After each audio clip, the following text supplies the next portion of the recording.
Give me 1 second, guys. Hi, everyone. Getting this chat together.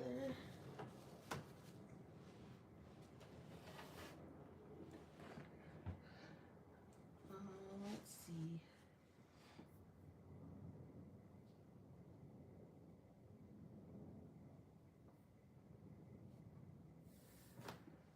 Oh boy, where is? Let me see. There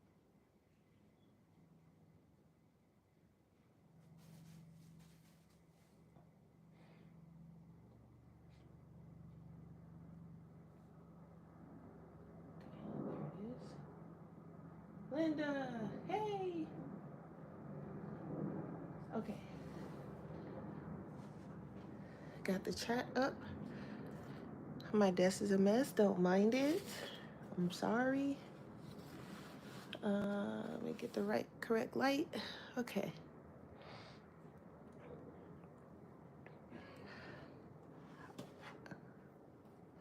My desk is a train wreck.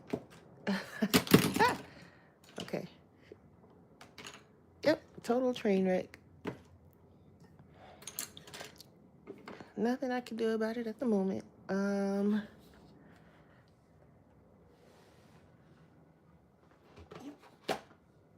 get around to it. No, this is way out of my. I don't normally. I mean, it's normally like messy, but not this bad. This is bad. Okay. I can't see the other side of my desk. Okay. I don't know. All right. That's as good as it's gonna get.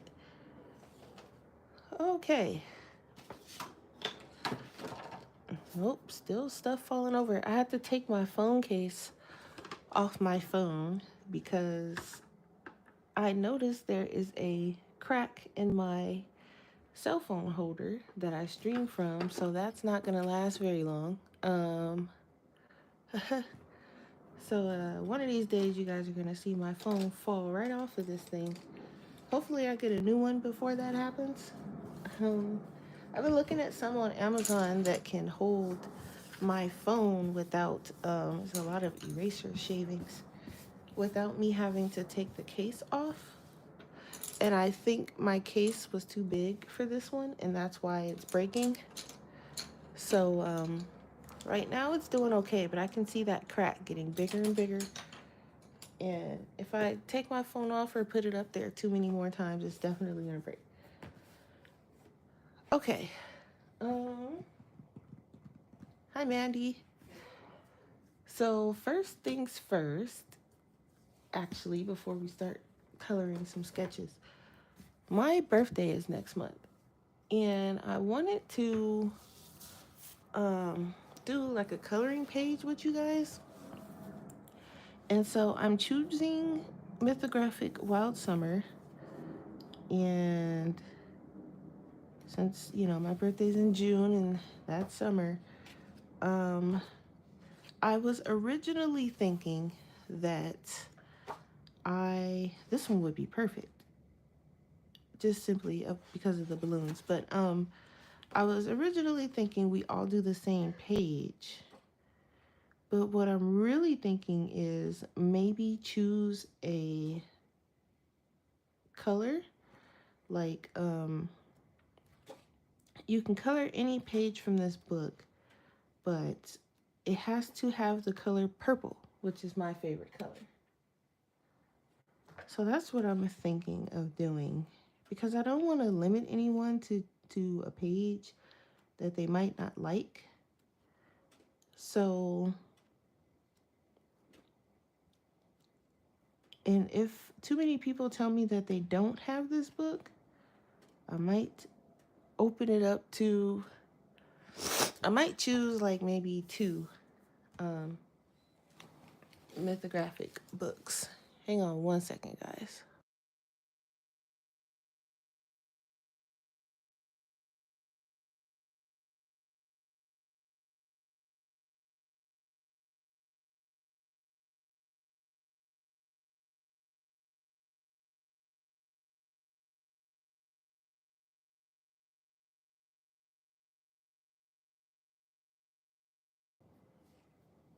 Okay, I had to clean my nose because I also didn't want to just be sniffing in you guys' ears. Um, so I know quite a few people have this one. It might be just like one or two that don't. Um, and then in that case, if you don't have the book, you can just pick a different mythographic page and make sure it has the color purple in it. And yeah, and people are already starting to ask. So my Cash App is in the description. My main Amazon wish list is in the description. And my painting Amazon wish list is in the description. And like I was saying in Mary's live, I would like to build my acrylic paint marker collection. So I'm also taking Blick gift cards.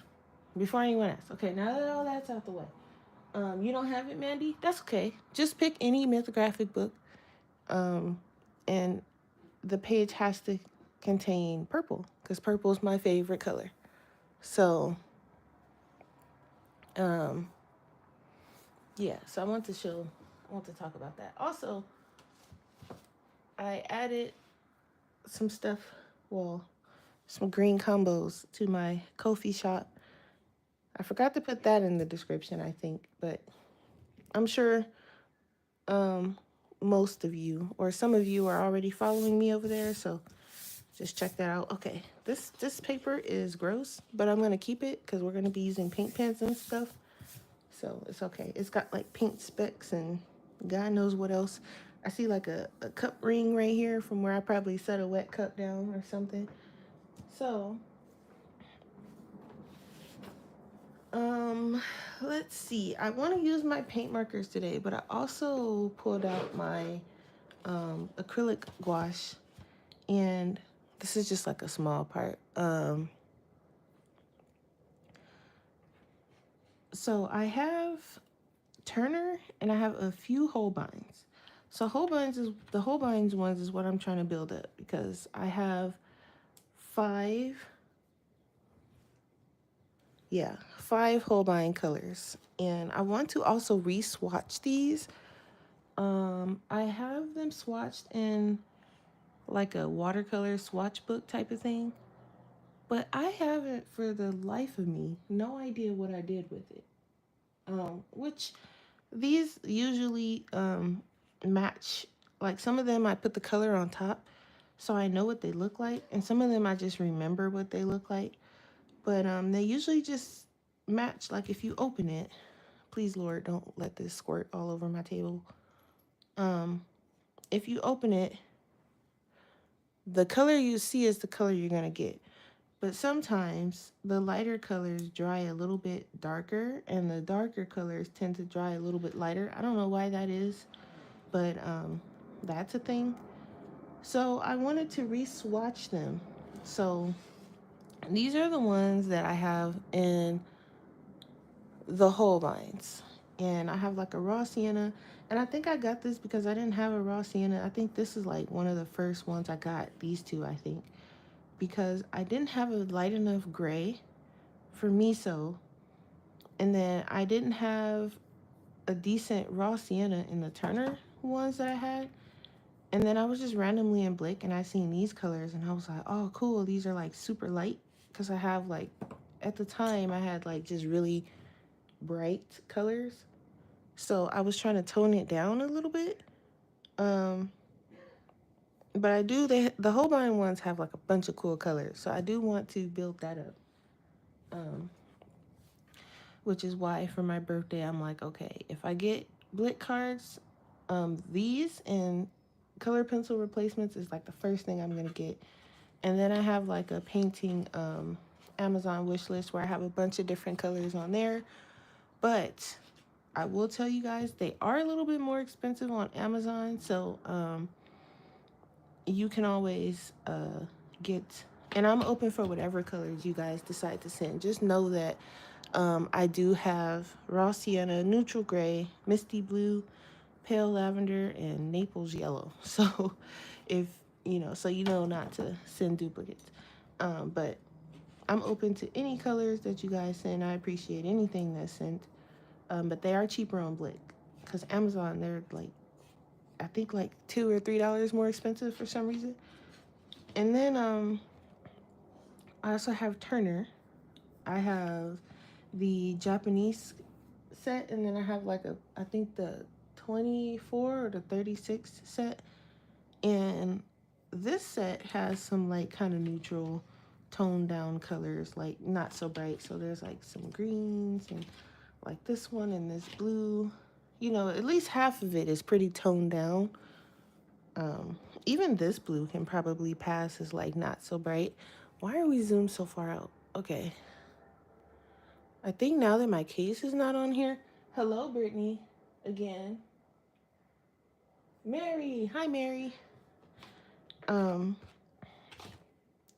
Yeah, so most of it is just very bright. I mean, those are not. These are, though. Like, there's so many bright colors in here. Like, there's some, there's this pink I like, but it's so bright. And, like, there's, like, bright yellows and bright blues. And I want to kind of tone it down a little bit, because I have a lot of bright colors. It did come with some nice browns. Like, I have a nice dark brown. And this is sepia, which is even darker. But it didn't have like a light enough brown, which is why I ended up getting that Holbein. I think here the lightest brown I had was this burnt sienna, and it still was like pretty dark. So like it came with like a mid-tone brown and then 2 dark browns, which is sepia and burnt umber. So I had to go and get a lighter brown, and I still would like a few lighter browns. These are my acrylic washes, Mary. I want to re-swatch them because I lost the swatch book somewhere along the line of me cleaning up. So I have some browns, and then I think I have like here's an olive green. That one's not so bright.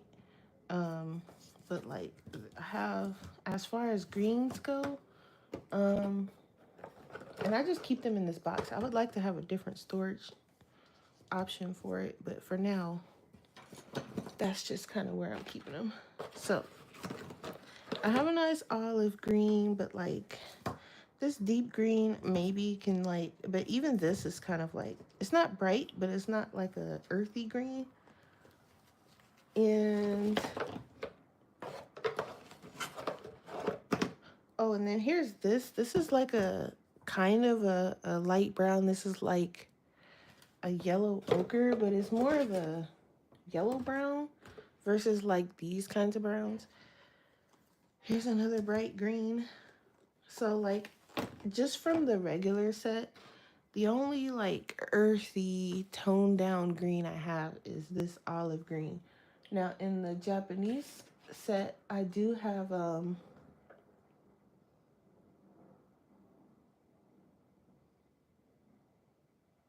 whatever color this is supposed to be.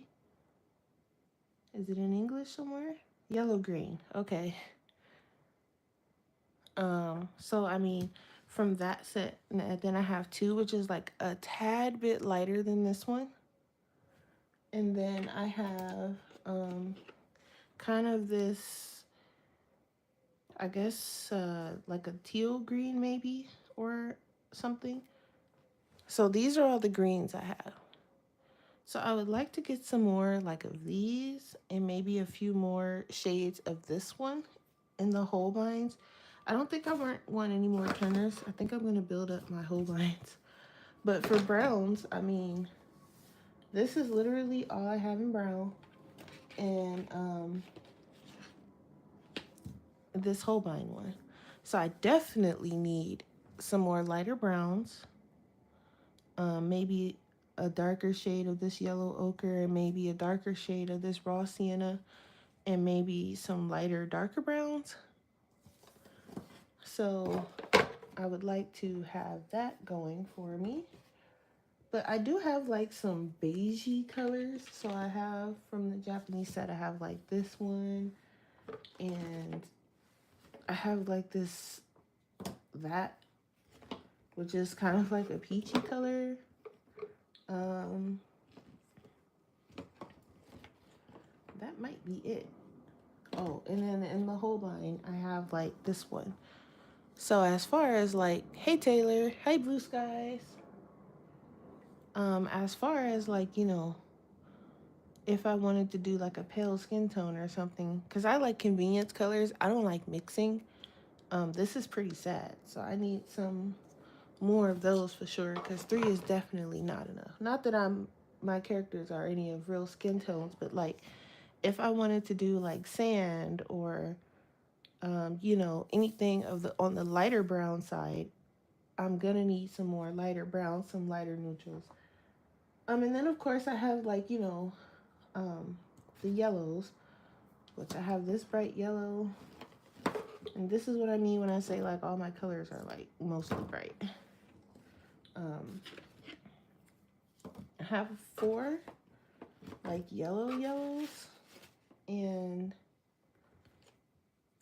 I do believe I have like 1 orange. I might have 2 if I'm lucky. Nope, I have 1 orange. So that's an issue. I'm going to need an orange, another orange, maybe like a little bit darker, and then one that's a little bit lighter. I think I'm okay on yellows. I might want like a pale yellow, like a pastel yellow, maybe. But definitely need to build up the oranges. And that's pretty sad because I want to start doing things outside my sketchbook again, like on paper and whatnot. Okay, blues are interesting because I have a boatload of blues. I have like a ridiculous amount of blues. If you ask me, this is like a turquoise blue, so I guess that would go down here. And then I have like this aqua blue. I have like this Prussian blue, which is really dark. I have an ultramarine. I mean, I think I'm okay on blues, but I have like this black blue, and then I have this is like a dark blue. And I have like a pale blue. I mean, you guys see what's going on here. And then I have like a misty blue. I have a boatload of blues, but I would like something along this line, but in this area. So like a pale version of these colors and maybe a pale version of these colors. And I can always add white, but I mean, come on. I like my convenience colors. I'm not even gonna lie. I do like this really like black blue because I don't like to really use black unless I really have to. So having really, really dark colors, like a really, really dark blue, a really, really dark red, a really dark brown, I like doing that versus black. So this one is really nice. The only blue I have in Holbeins is this misty blue, which is very, very, very pale. I really like this blue. And that's it. But I mean, the blues can kind of wait because I have so many. But you know me, I need more. I like convenience colors where I don't have to worry about mixing. As far as like pinks and purples go, I have like that pink. I have like this opera red, which is technically a red, but also technically a pink. I have a violet. I have a magenta, which is nice. I don't think I have too many pinks, I guess. I mean, I have a deep pink, which is maybe like a light version of that opera. And a pale lavender, which is kind of in a class on its own. So, yeah, it is enough blue. Yeah, definitely. What's the difference between gouache and watercolor?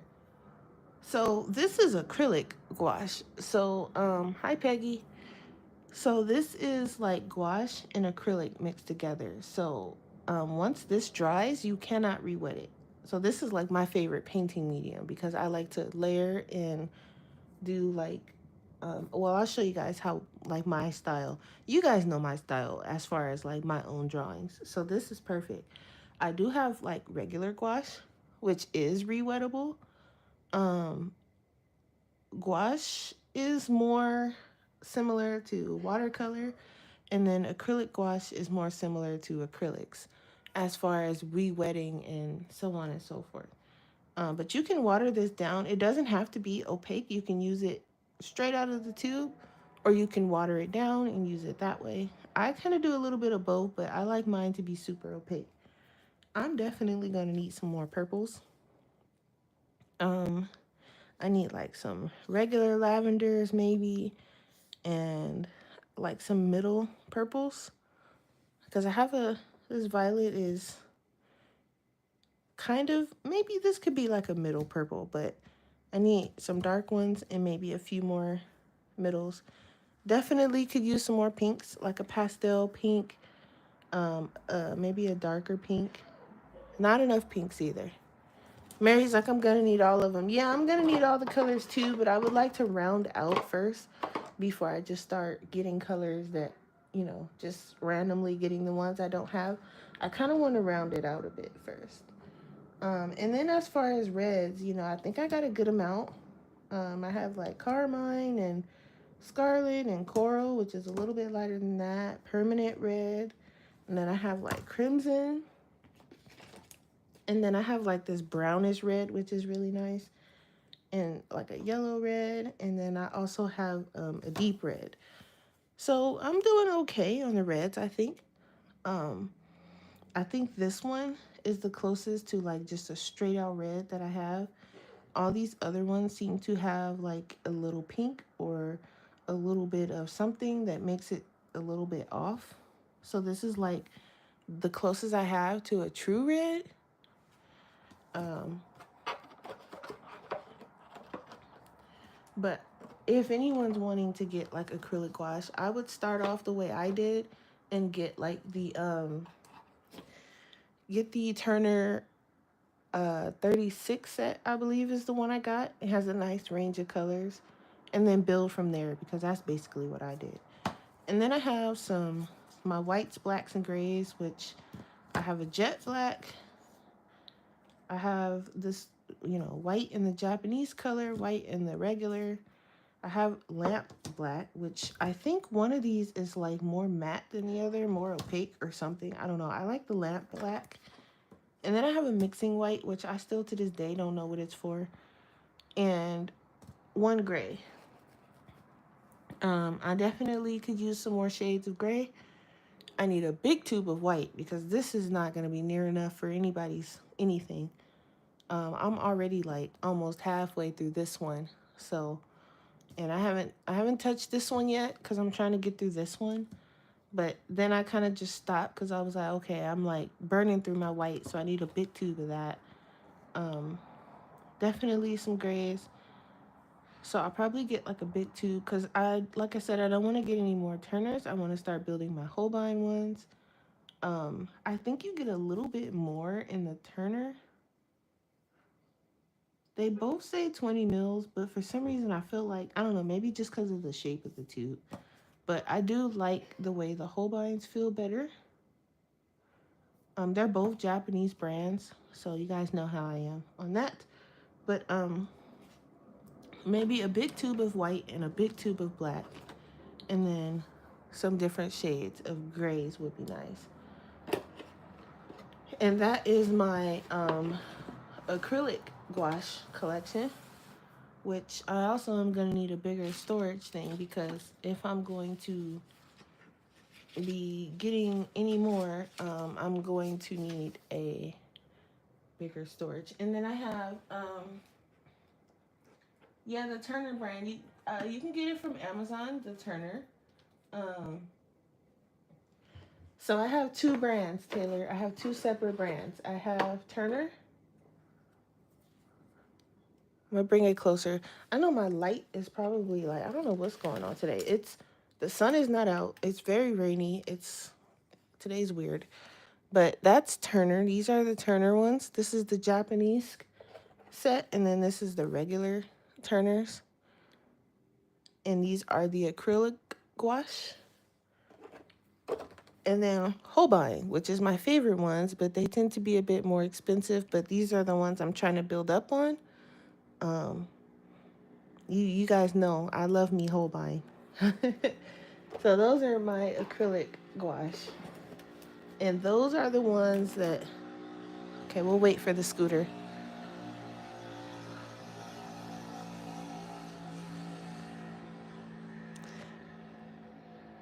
Okay. I have my window open because it's rainy and it feels good, but at the same time it's very loud, so I'm sorry.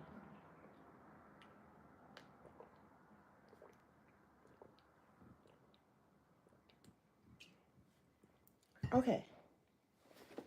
And then I have my gouache collection, which I am good on. I don't need any more of these because I don't use them that much. And these tubes are bigger for some reason. So these are my Turner Design gouache. I have these. And then I have the, I have the Shinhan gouache. Now these are rewettable. These are more closer to watercolor. So if you like watercolor, but you want something a little bit more opaque, then you get you regular gouache. Because these are rewettable. You can water them down and make them look like watercolor. They're pretty neat. But if you like to layer your colors, you have to be careful because if you go over it too many times, you'll re-wet whatever's underneath. And that is kind of the struggle I was having a little bit in my sketchbook when I was using them. Some of the stuff was reactivating. I don't even remember. I know I used some of them on this picture. Yeah, it's better to buy for me, Taylor, yes, because I got the 36 of the Turner set, and then I got the 24 or the 12 of the Japanese set, and then from there I'm just adding colors. So on some of these I used gouache, regular gouache, and I don't even I think I used it on this one here. And it was cool because I was able to make this little effect and do certain effects because I was able to re-wet whatever was underneath. But also at the same time, when I wanted to layer, I was having troubles because it was re-wetting what was underneath. So like some of these are just straight watercolor too. So I have like this one, when I was trying to do his pants, they were starting to like re-wet what was underneath, so it was doing some weird stuff.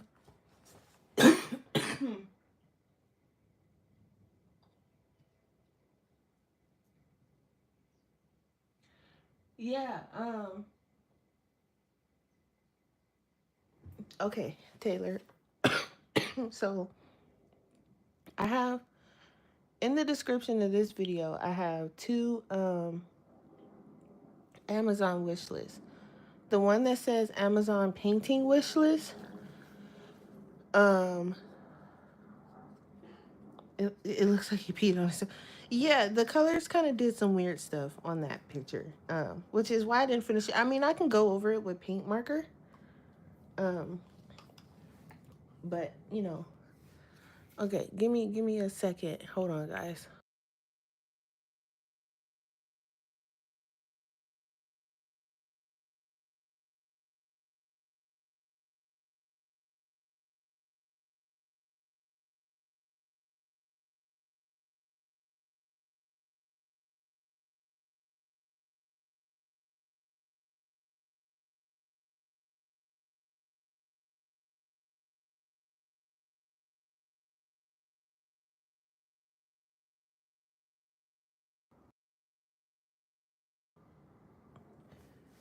Okay. Um,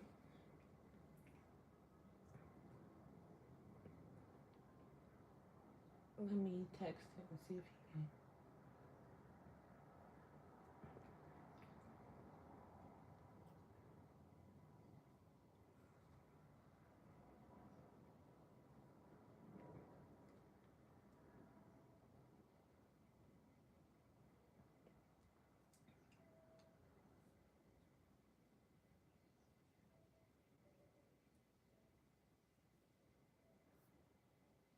Okay. So sorry about that. I had to.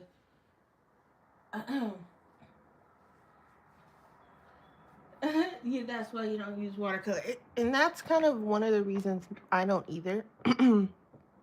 It's hard to layer the watercolor for me. And sometimes I don't like to wait till stuff dries all the way. So, I don't mind it for like backgrounds like this. I use the Ganzai Tambi in the background. And I tried to do it here, which it came out nice. But then I think I end up switching to the gouache, and then I was getting frustrated with that because it wasn't doing what I wanted it to. So then I switched to paint marker again. So, hold on, guys. Oh, thanks. I'm dying. Okay. All right. I had to have him bring me some water because I don't know what suddenly is going on with asthma and everything. It's just okay. Anyway, so this one I do the lighthouse. I do believe that one was acrylic gouache or a regular gouache. I'm not sure. One of the two. And like I said, I do prefer. Let me stop sticking my hand across the camera. I do prefer the acrylic gouache because it dries. First of all, it dries matte, but it also dries permanent.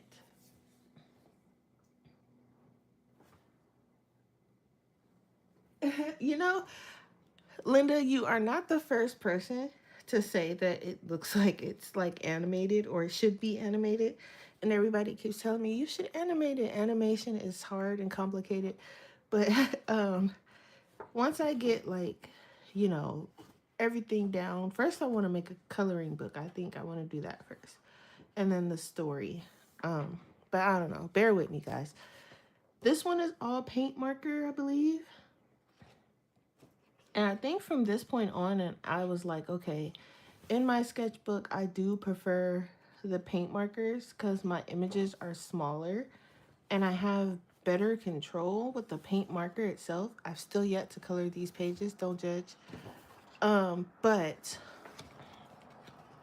sometimes I do just want to like practice taking my acrylic gouache and painting some of these because even when I do canvas work and stuff, it's still going to be not really large. So like I should have did it on this page, but I also use paint marker on this one. But this would have been a good page to use gouache, my gouache or my acrylic gouache. But I think from that point I just been using paint marker. Like this is I was playing with the shuttle art. I had just got them. And then this one I used my Thule art and I'm like, okay, yeah, I'm liking the paint marker in here, but I do want to stop being scary and practice with my acrylic gouache. So I left this one blank. I might do it for that one. I don't know, but I'm scared, you guys. Like I don't want to say I don't want to mess them up because they're just sketches, but I know myself. I'll get frustrated and leave it half done, or switch over to like paint marker or something. I don't know. I feel like some of them are a little bit too small for it, and I have small like brushes, but um, I feel like I need to close this window. Lord Jesus. Okay. Just ignore the outside noise, guys. Sorry. Uh, yeah. So I mean, the paint marker. I like the look of it in my sketchbook. So I was thinking we can do definitely not those. I just did this one yesterday, and this I was on a roll yesterday at work, because I had to do a reset because I like crashed out on this lady, and then crashed out on someone else, and I was like, okay, I can't keep crashing out on people. So I need to do like a reset. So I went and sat in the corner and just pulled out my sketchbook and was like, all right, I'm going to do some sketches because I didn't curse somebody out. Lord, forgive me. And, um, well, I mean, he's seen how she was acting. So he's probably like, you're good. But still, you know, she was old and I don't know. She was old and impatient and she was driving me crazy because I'm like trying to organize my gate and she was like complaining and I'm like, yeah, I ended up crashing out on her. But anyway,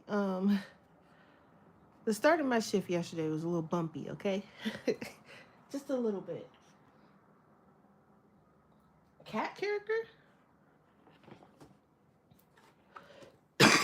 Which cat character? You talking about this guy? Well, he was in the old sketchbook, quite a bit actually. And, you know, still don't have that back yet.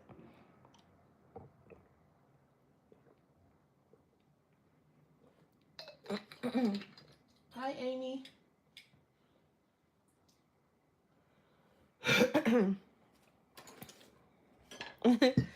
You hope I sent you some of those pink ones? Pink what? I don't know what he is either, honestly, Linda. Um, I was thinking more towards like, uh, kind of like fox, but I mean that's kind of cat category ish, right? Or are they more towards dogs? I don't know. He was in the last sketchbook quite a bit. Something that Miso found along the way, one of his journeys, but I probably should draw him more. Um, but I've been kind of trying to round out because Miso and Bo are like the main characters. So I've been trying to round them out. And you can see they changed a lot. Well, he didn't change that much, but she did. She was looking plain. Her clothes was looking plain. Her clothes still kind of look pretty plain. Um, the pink trading cards. What pink trading cards, Taylor? Not me looking for pink trading cards.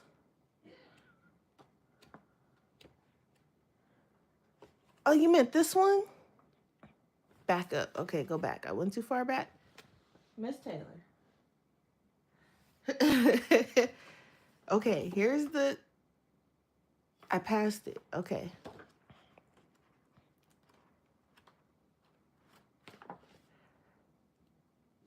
You can't be talking about these two. Here, these? The Ice Princess? The only thing pink here is his birth. You want a birthday one? This is his birthday had passed. So I did like a birthday one. And then this is just the Ice Princess. Go back. Go back to what, Taylor?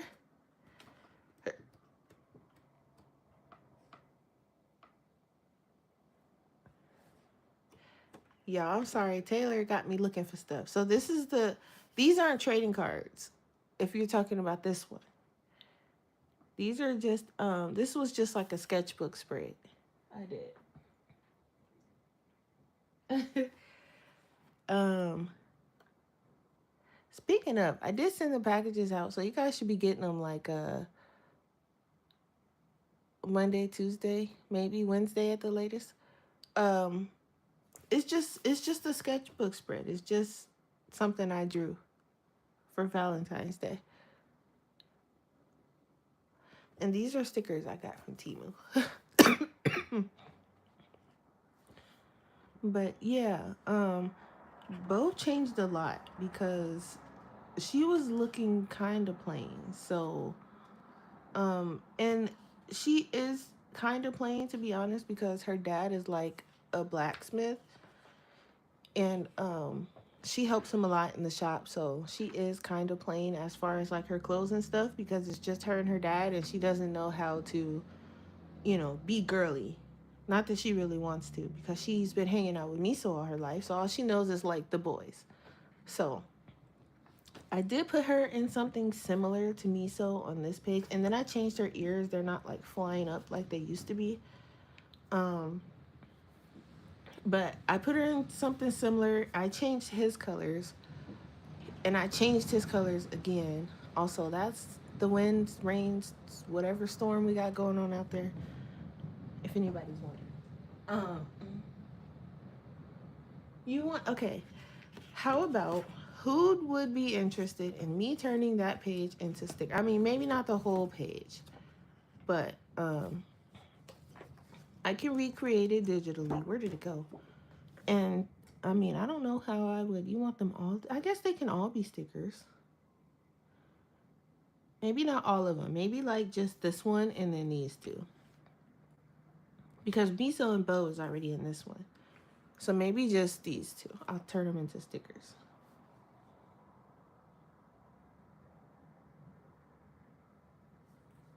Before Taylor crashes out on me.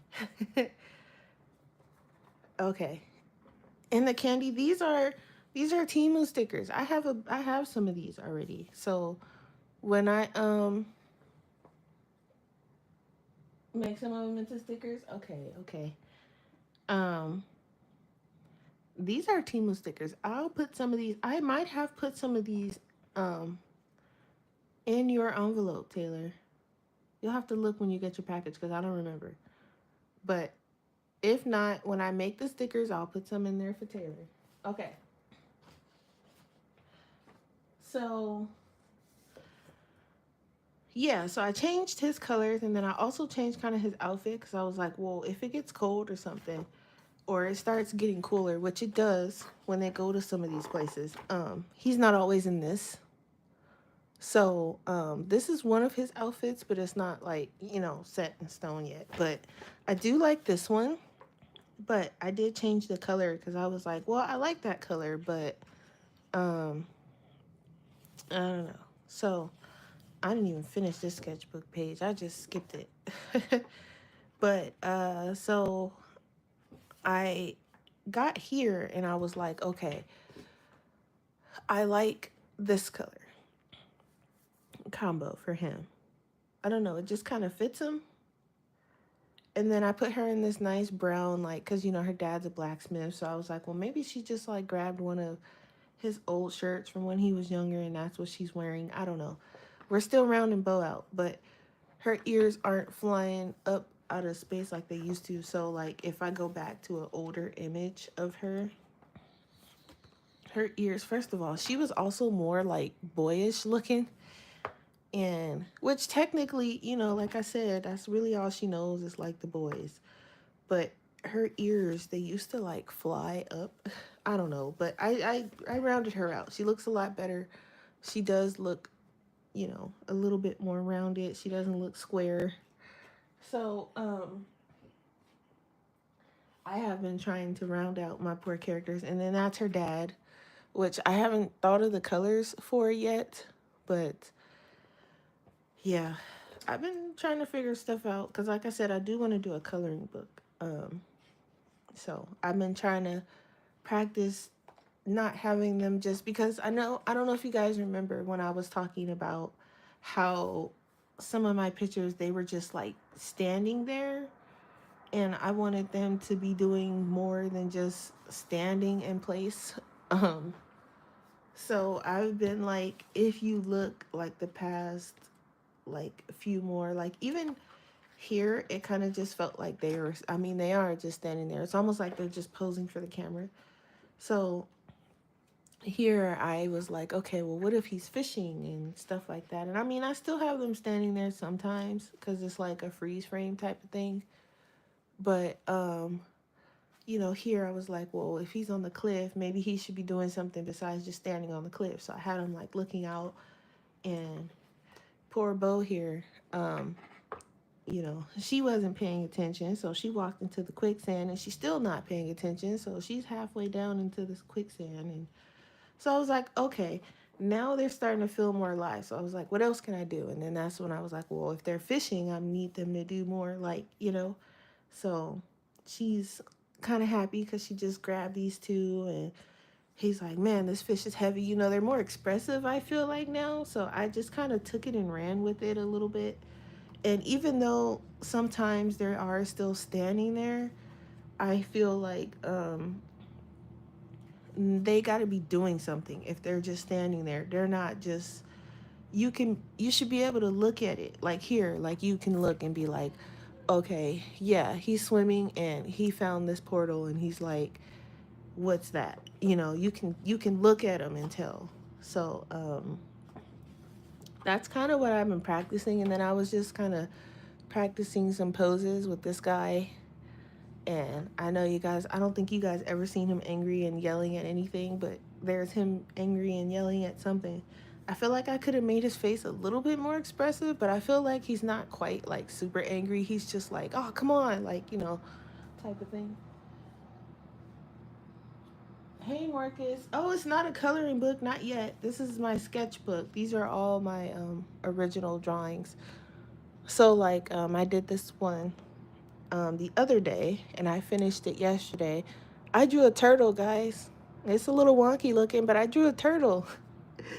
And I was excited. And then I just kind of, originally Bo wasn't there, and I kind of just stuck her in there, and you can kind of tell I did, but it worked out.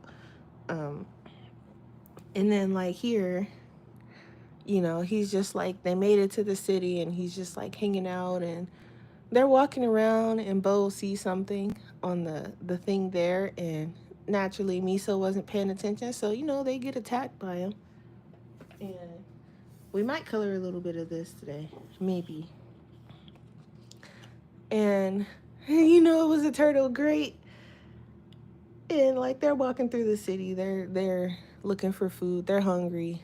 The poor guys, everything is closed. So this is like the desert area that they're in. So I was like, okay, I'm gonna need like some buildings. So I drew like a clothes shop there. I'll probably add some more stuff to it. And then I drew like some buildings in the background. I've been playing around with like them kind of like being not just leveled with whatever's going on around them. So like here you can tell they're like in front of this thing here, and like even down here, like they're running, but you can tell like some of them are like in front and some of them are like way in the back and they're being attacked. um and then like here you can tell they're like just different perspectives I've been kind of playing around with. I really like this one. And so I'm actually, this is all I have left of my sketchbook. This sketchbook is like thick. I like this sketchbook because I can get a lot done. I don't have to keep swapping sketchbooks and all of that stuff. So I do think I am gonna get another one of these. This was the Ohuhu. Hang on, because I have my number in the front of here. This is I do believe this isn't the marker pad, but this is the one with the sunflowers on the front. It has 78 sheets and it's 120-pound paper, so it takes quite a bit. It is kind of smooth, but which is kind of good for the paint markers. And I do want to go back and like color things that I haven't colored, because I do want this whole sketchbook to be full of like color. So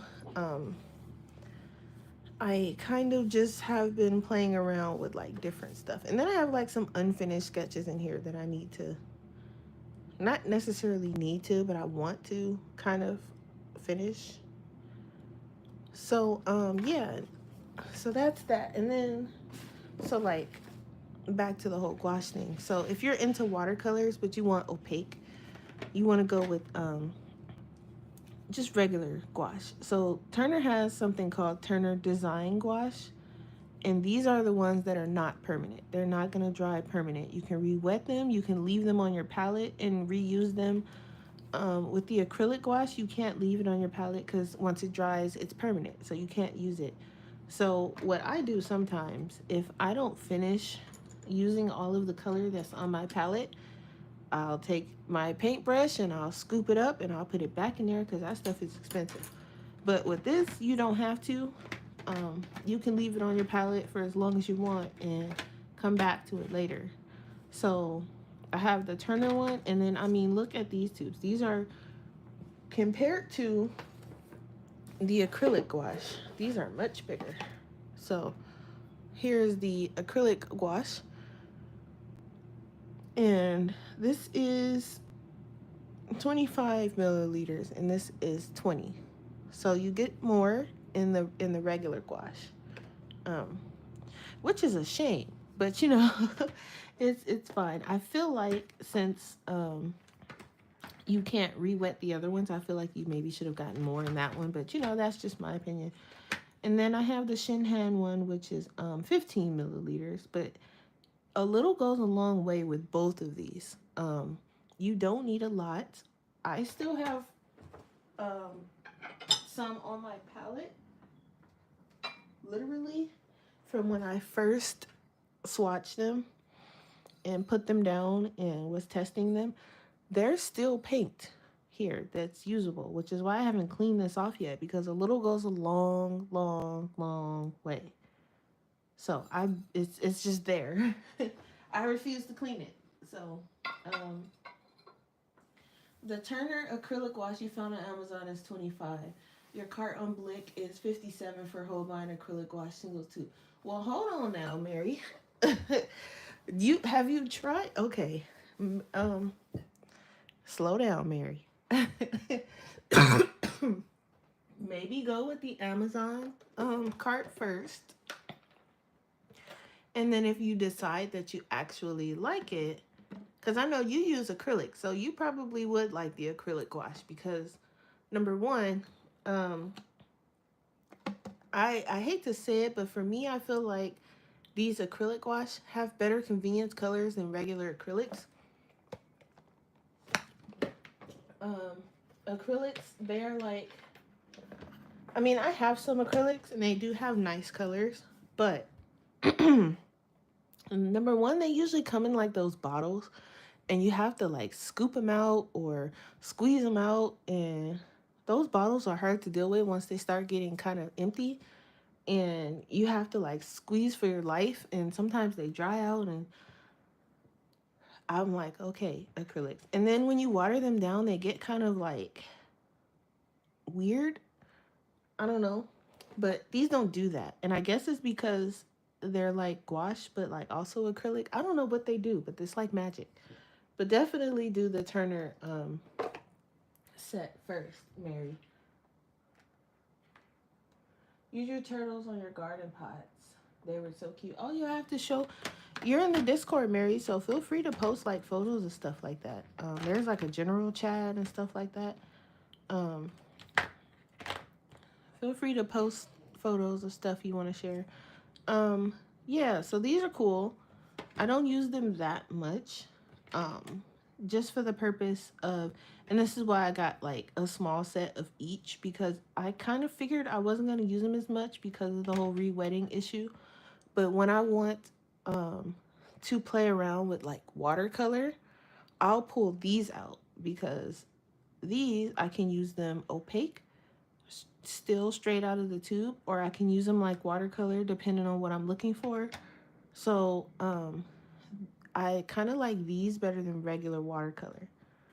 So these are like my opaque watercolors because I like opaque things. I don't like when stuff starts looking transparent and weird looking, and I just don't. I do have the Ganzai Tambi, but I prefer, for watercolors, I think I prefer like the metallic stuff. I don't particularly like the watercolor effect.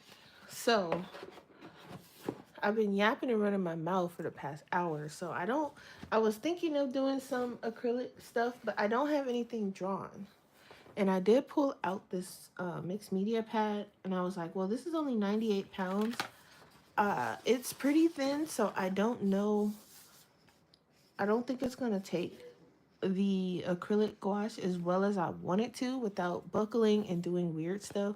I don't know what I'm gonna do with this. I might use it as my swatch book because it's only 98-pound paper. It's mixed media, and it says acrylic, watercolor, pen, and pencil, but this one, it looks like I was using it to swatch some kind of watercolor, but I only used a little bit of water and it's already like really buckling. I don't know what watercolors these were or what this is, but I only used a little bit of water and it's already buckling. So, um, I might use it as a swatch book because I feel like it's a waste of paper if I don't use it because it's a whole sketchbook.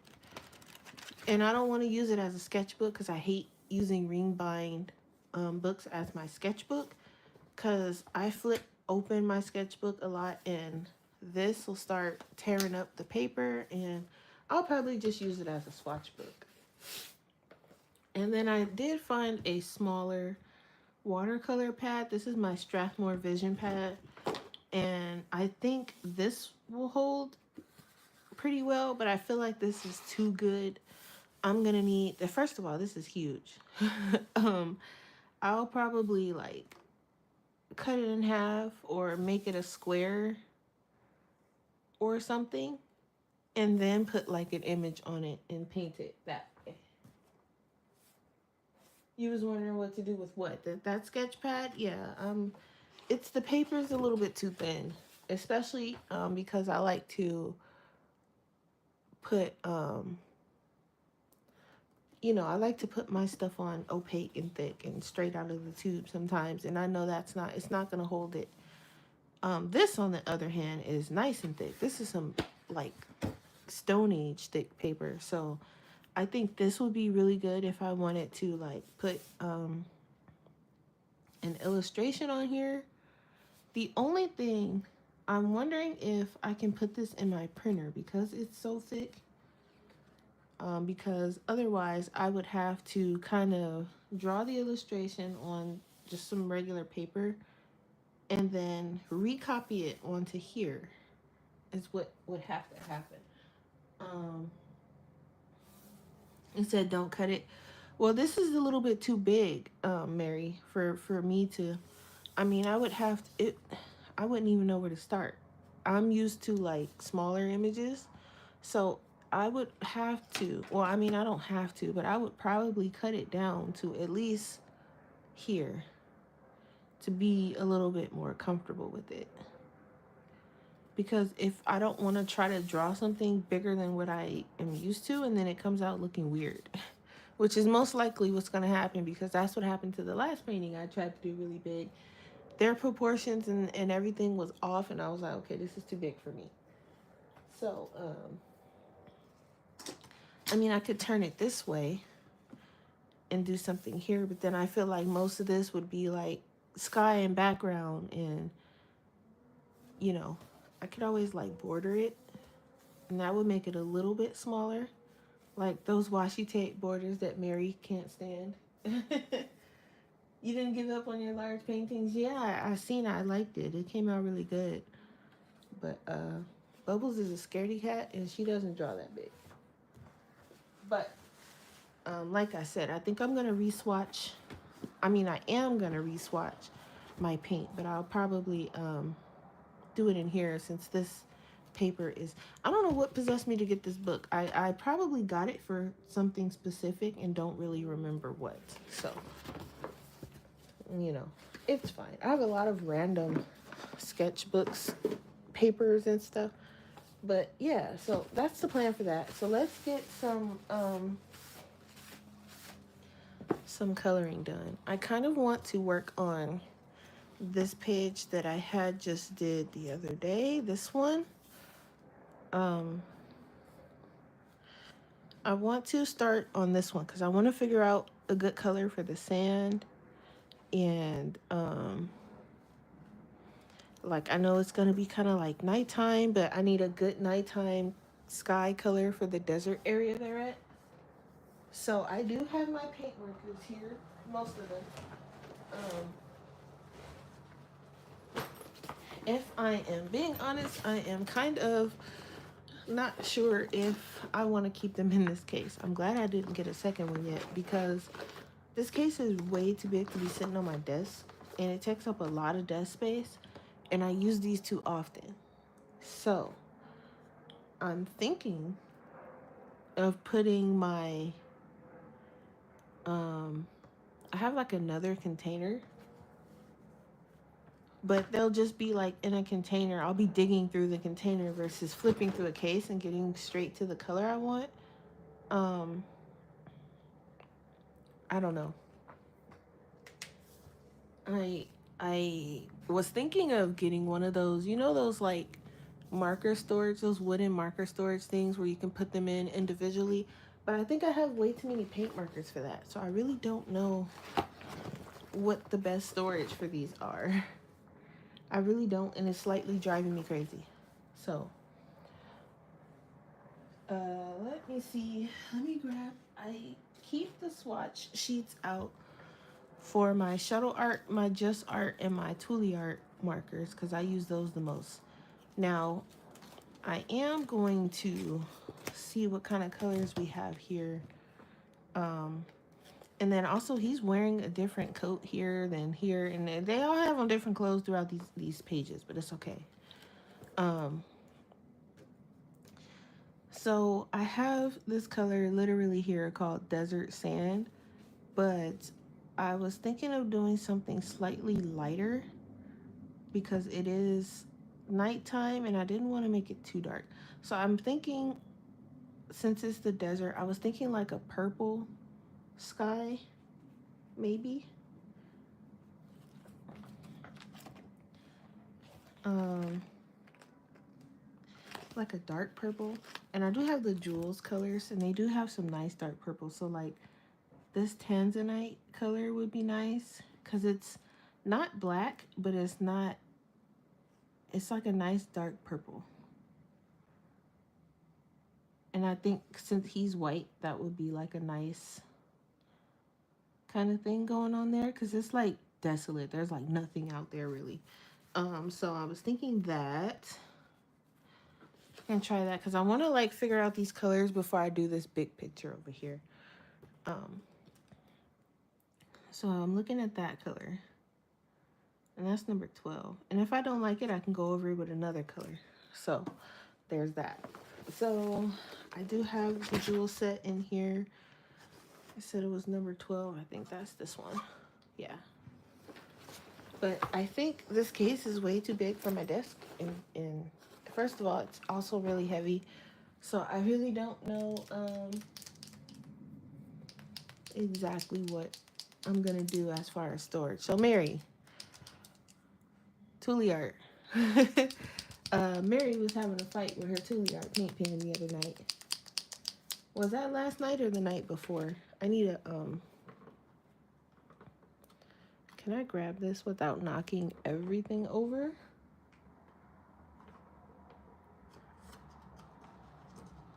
My desk is a mess. Okay, there we go. That was yesterday, okay. So you want to shake it. And I mean like shake it pretty good. Because you have to mix it up. So there's a window there and where you can see if your paint is mixed up or not on the marker. You see that window? You can look in there and see. This is not a good color to, because it's a dark color, but you can look in there and see if it's shaken up. Now, if you write with it, mine is already good to go, but if you write with it and it's not good to go, you're going to have to pump it 1 or 2 times. Sometimes, if you don't use it for a long time, the nib, it will dry up. And they tell you after you use it, you're supposed to wipe your nib off so it doesn't kind of dry up. Or they tell you to take it out and run it under warm water. But I don't do that. I'm lazy. I might wipe it off, but I'm not gonna get up and run it under water and all that. So you will need to replace it. Each set comes with replacement nibs. You can also purchase extras, which I'm gonna need to do at some point. But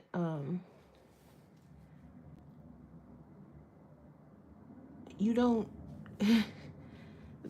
you don't have to prime it that many times. If you feel like you need to prime it that many times, then the nib needs to be replaced. These are, I don't want to say high end because I don't know if they're high end or if they're just really good budget markers. And I wouldn't even say budget markers because they're not really budget friendly. I mean, I guess if you really think about it, They're about $35 a set. They do last a long time. And you can get individual colors. So no, I wouldn't say they're really budget. Maybe. They're pretty well known, so probably not. I mean, they're not like Posca. I prefer them better over Posca. You guys can't see a single nothing I'm doing. Um, I prefer them over Poscas, honestly, because Poscas be doing way too much for me. They dry out way more than these, in my opinion. Um, I fight with my Posca, and I have one. I don't use it, and I don't know where it is. Uh, I fight with my Posca like Mary was fighting with the Toolie paint pen. And at least she was getting color out. 9 times out of 10, I don't even get any color out of mine. I'm just sitting there fighting with it. And um, I don't have to do that with the Toolie art. I do know that if I'm having trouble and the color looks dry or something like that, I'm like, okay, nib needs to be replaced, Jazz. You didn't do what they told you to do, so it dried out, and now you have to replace the nib. But if you do what they tell you to do and wipe it off and rinse it off, um, you'll have less problems. But I'm okay with the problems. I just get replace the nib until I run out, and then I'm like, gosh dang it, I should have listened to them and rinsed off my nib like they told me to. But a lot of the times I'm like in the moment, and I probably should like keep the colors out and like just kind of once I'm done with my little art session or whatever, then take them all at once and go rinse them out and do it like that.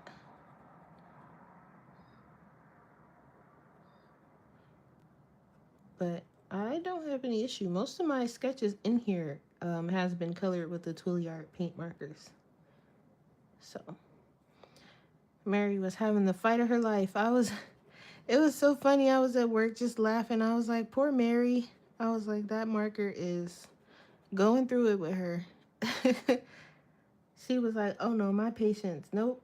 But then also, I and because I like follow them on Instagram and people that use them and stuff like that, because I really do like these markers.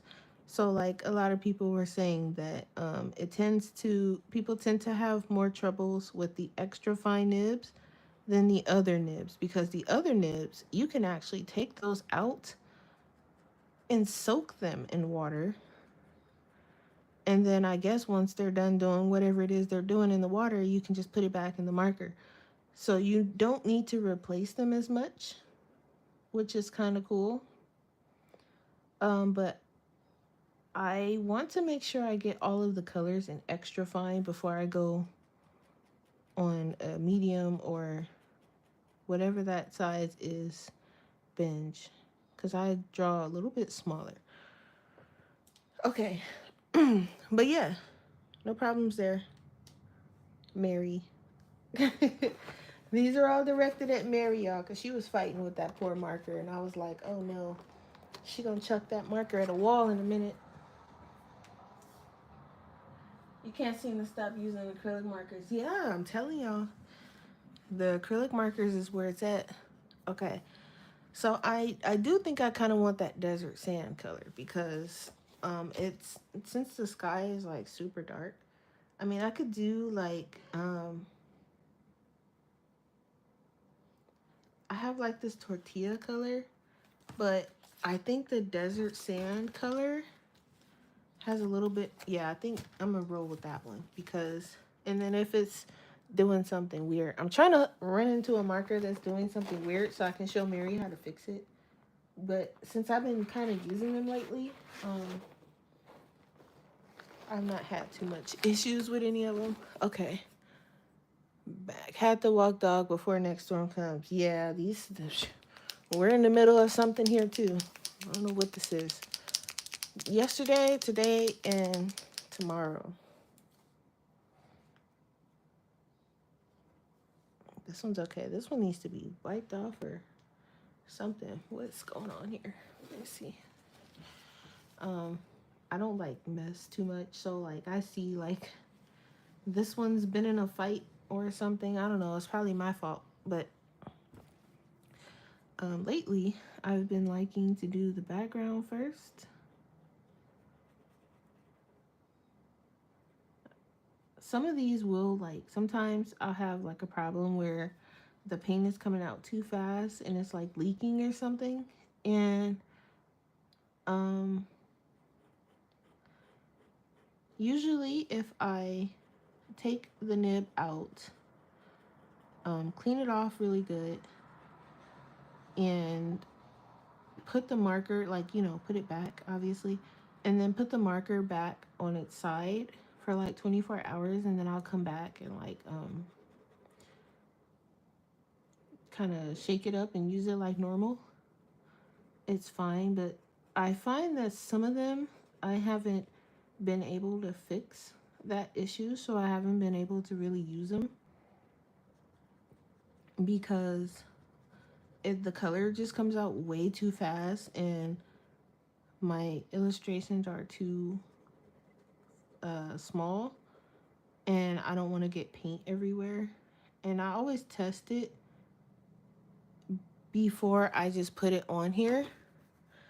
Learned that lesson because what happened one day, I opened one and I was like, oh, I didn't think it was gonna leak the way it did, and it leaked all over my poor sketch, and I was like, oh no, okay, I'm gonna wait because that's not dry yet, and I know myself, I'm gonna smear it.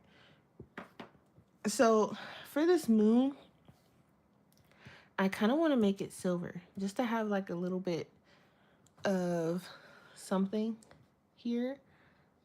And then these guys, I mean, everything's going to be outlined in black, just like these other ones, because I do like that look. Um, this look I'm finding I like. So, also, I noticed that I don't have a lot of light brown colors. And I looked at the Toolie sets, and they have a brown set, but from what I'm looking at, those browns are like mid to dark browns. And so, obviously I'm going to get it at some point. But I think I want the skin tone set first because I look and they have a lot of nice lighter browns. So, yeah, they do tell you to test it before, but I didn't think, because I hadn't had an issue with leakage, and nor had I read anything about it yet. So, me going in dumb and blind, I cracked that thing open and put it on the page, and it leaked right all. I was like, oh. And I didn't know how to fix it, so I was just sitting there looking at it, and then I tried to like dab it up, and it was a mess. That was in the old sketchbook, luckily, so it's behind me now, which I still don't have back, by the way. It's fine, I guess. Kind of over it. I do miss a lot of the sketches that were in there, which I might recreate. I think I can probably recreate some of that stuff and make it better. Hopefully. Okay. So I do like that color. I'm going to leave this out because the pyramids is going to be the same color. I might do them a little bit darker, but also probably not.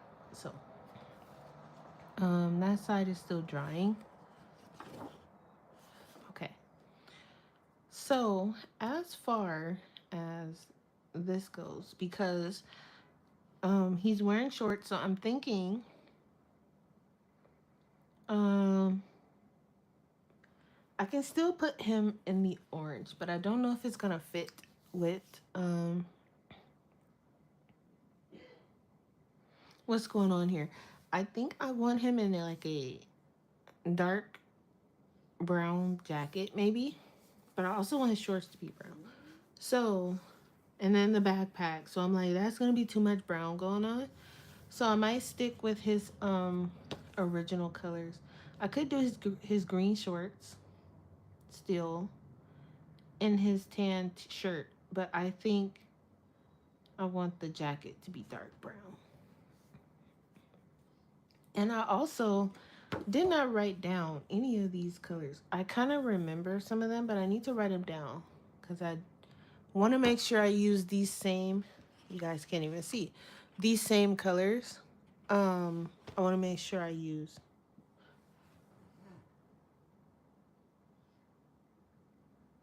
Oh yeah, Taylor's like smart. Yeah, that it having that stuff fly all over the place was not a good experience. And I really do like this sky color too. Um, Sometimes the Tule art leaves like these little crumbs. I mean, I guess it's not crumbs. It's like the paint with like texture. I just brush them off. It's fine. Um, so I don't really, because I can see that this is still drying, so I don't really want to mess around with it too much. I might do his shorts. So I do believe I pulled his shorts from the green set. Let me just, where's that?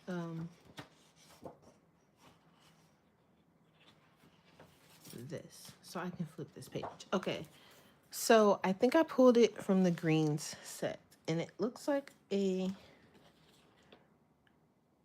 I don't think it was this crocodile green color. Did I pull it from the greens?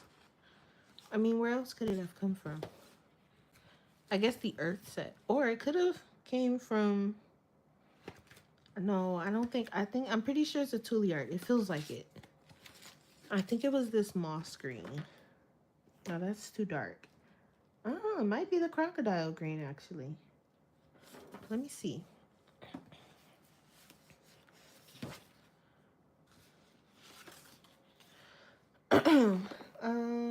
GR22. It's shakeable, so it's probably this one. This is probably the one I was using.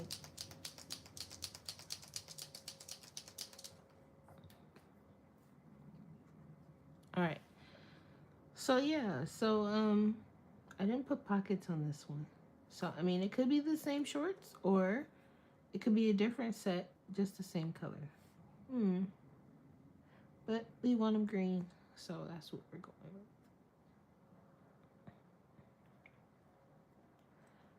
So, let's see. I went over the mythographic. I also went over. Oh, for those that are coming in late, next month, as we all know by now, because I've been shouting it from the rooftops, is my birthday. So I was originally gonna pick a page for a same page for all of us to color. But I'm just gonna pick a book and then you guys can pick whatever page you want. But uh so I picked Mythographic Wild Summer. So you gotta pick a page from that. And if you don't have that book, because some of you don't have it, um pick any page from any mythographic book, but it has to have the color purple. Since purple is my favorite color, and just color it. And then, you can post it on YouTube, Instagram, whatever. I'll come up with a hashtag. It's just something fun to do for my birthday.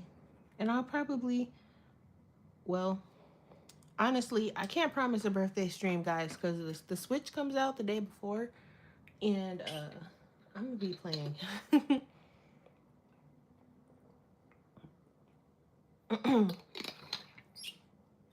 But I might do like a video maybe. But as far as an actual stream, probably not. Just because the Switch 2 is coming out and I know I won't be around. My hashtag, it's just my birthday. Just us coloring a page. If you have Mythographic Wild Summer, then pick a page from there. And then I'll post the page I'm going to color. That way, if anybody wants to color the same page as me, you can. But if you don't have this book, then you're going to pick a mythographic book, pick a page, and it has to have the color purple. It'll probably be like hashtag Bubbles birthday or something. I don't know. But it's just something fun to color. That's all. For my birthday. Probably, honestly, I was looking at that deer page. Where is it? I might have passed it. Oh, right here. Oh my gosh. I was looking at this one, maybe. We are super zoomed in. Okay, I was looking at this page. It doesn't have to be all purple, but it does have to include purple for sure. I was looking at this page, but I was also kind of looking at this one. I don't know, but if you guys don't have the book, then just pick a mythographic book, pick a page. This one's kind of cute too. Um, yeah, just something for my birthday. That's all. Just wanted to be inclusive and do something cool. But this one's also really cute. But I'm like, how would I add purple to this? Ooh, I might do this page. I might actually do this page. Yep, I'm thinking this one. Okay, but anyway, that's this book. So, but that's not until June. So, and then my birthday's on the 6th, which is like the beginning of June. But I'm gonna have it for like the whole month. I won't like post on the 1st and be like, all right, post your pages by the 6th, because that just wouldn't make any sense. But if you want to do all shades of purple, you can do all shades, or you can do just why does that look like that? You can do all shades, or you can just do some purple, a little bit of purple. One thing can be purple. As long as there is some purple in there. I'm just going to go over this whole thing because it looked uneven in that one spot, and I don't know why. Probably making it worse. But, just something fun to do.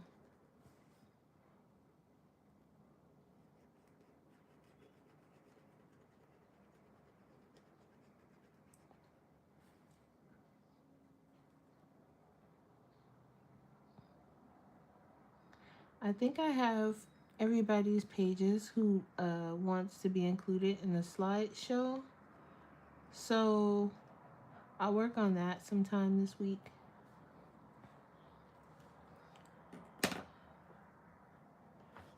Also, you picked the panda page. Which one? The one I said I was gonna color?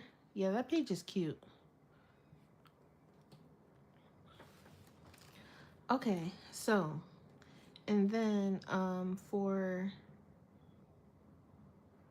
just doing the base colors. I haven't put any shading down yet, so it's gonna look a little flat until I do the shading. For his under his shirt, I do believe, was that Tuli art as well? No, that feels like shuttle art actually. So that's gonna be, I kind of know what color that is too.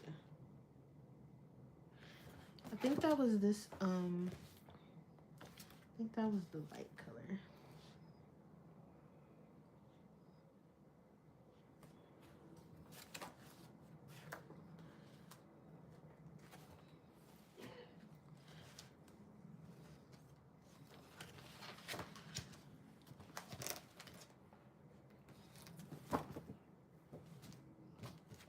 All right, which one of these is lighter?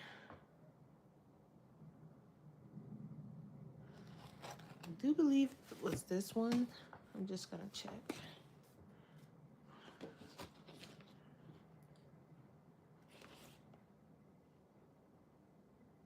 Ooh, it's kind of hard to tell which one it is.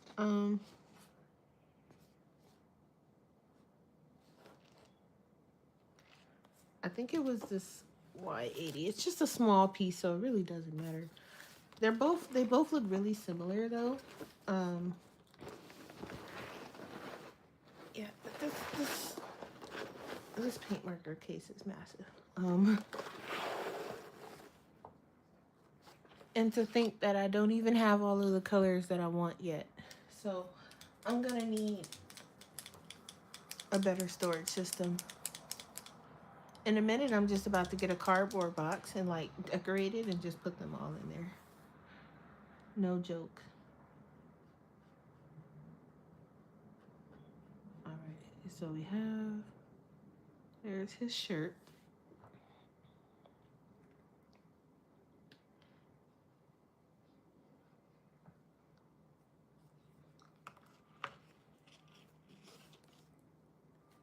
And then I know I want his jacket to be like a dark brown. I'm looking at this like reddish brown color. That's also in the shuttle art.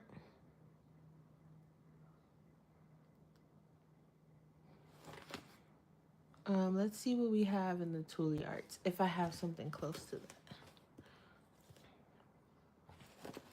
What number is that? E13.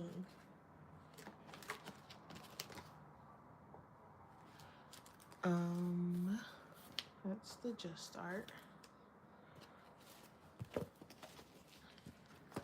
So I can do a nice clay color for his jacket. Or do I want it darker than that?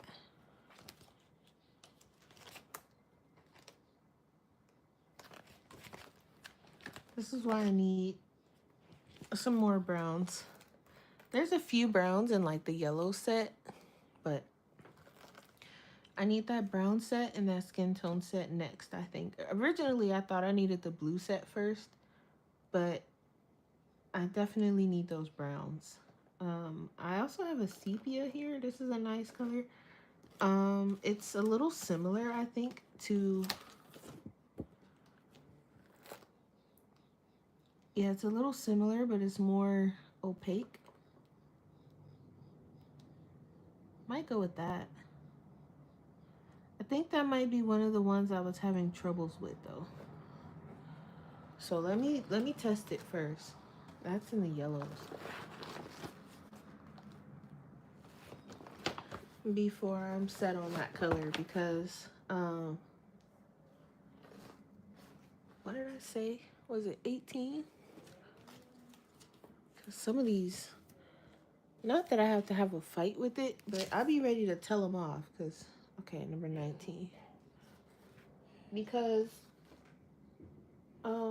sometimes it sounds like I got it shooken, which means I used it, but it also could mean that it was leaking. So yeah, so I'm gonna show you guys. When I put this down, you see how it's already like, before I even do anything, it's creating like dots. It's leaking pretty bad. And I'm not even doing anything but holding it. And the paint is coming out quite a bit. So I'm not going to use that one because I know it's going to mess it up. But what I normally do is I will take it out. I'll take the tip thing out. And I'll wipe it off. But if it's too... I'm just going to sit that out of the way. Because I can't really hold... I mean, I can hold it while I do it, I guess. Sometimes... And I don't need, obviously, to replace the nib. Because the nib is working fine. Clearly. The issue, I guess, is something else. You know, I don't think they ever really said what the issue is. Just to take it off and clean it off. And they did say let it sit horizontally overnight. So I'm like, overnight is crazy. But if that's what I have to do, then I guess. But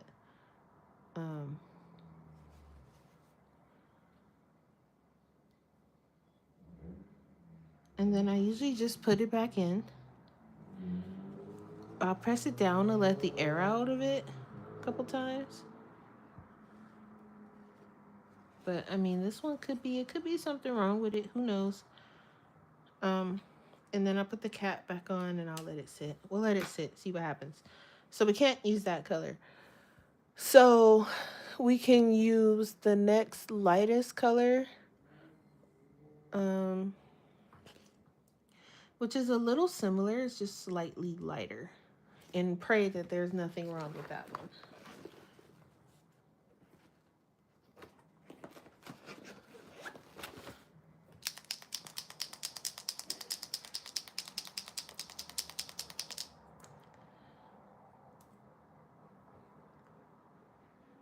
Oh, you gotta be joking. Okay, so this one's having an issue too. Great. All right, so we'll just use the shuttle art color, I guess. So another thing I like about the Tule art, they usually have like some pretty exact colors. So like you can usually find the color you want when it's not leaking.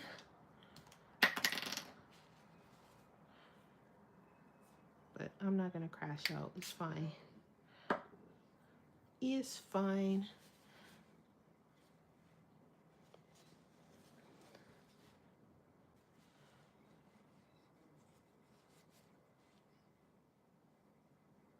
Oh, thank you, Blue Skies. Yeah, that's also Tule art. That's from the Jewel Tone set. Why is this one leaking so bad? I mean, it's everywhere. Okay. Um, and it's not the nib. There's nothing wrong with the nib. They never said why they leak either, so it's like, what's going on? Okay, so we can't use those two, but we are gonna let them sit horizontally. So that brown set would come in handy right about now, because I don't have a lot of browns. I could do this, that's pretty red though. I don't really want a red coat, or I mean, or do I? Because I'm using like a reddish brown. I have this Hessonite color, but this might be too dark. But then I have like this amber color that's pretty similar to the caramel color. It's just a little bit more red. We'll try it. I mean, what's the worst that could happen? It's opaque. We can go over it with another color if we don't like it. All right. Jewel Tones, number 19.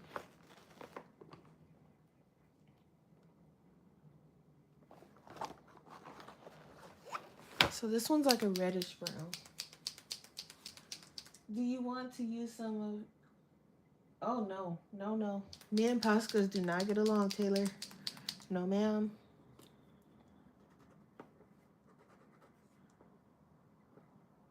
Okay, so this one's like dry, right? Or it's like drying, as you can see. Because I haven't used it. I don't really use the Jewel Tones that often. So this is what was going on with Mary's. The color was there. It was coming out. And even if you press down, it's still going to be pretty scratchy, pretty light. You see that? That's because the nib is dry. So I do have extra nibs. What I did with them. Let me see. Hang on, guys.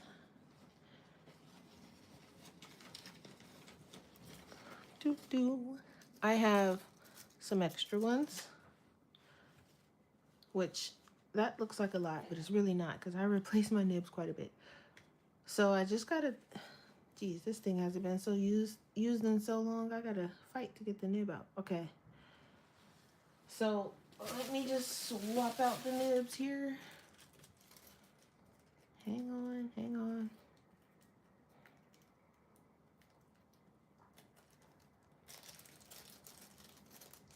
And it's an easy swap. You just pull the nib out, put the new one in.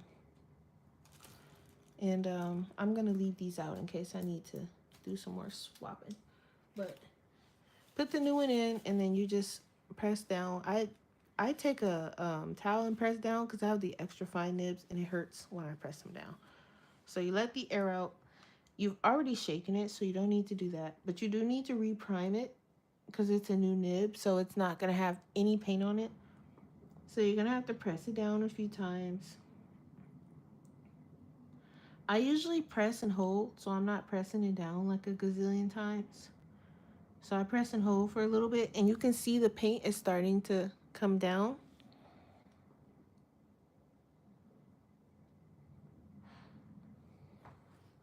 Now, the paint's coming down, good as new. So when your paint pen starts to look like this, you need to replace the nib so it can go back to normal. That's all, Mary. Because Mary was crashing out on us, y'all.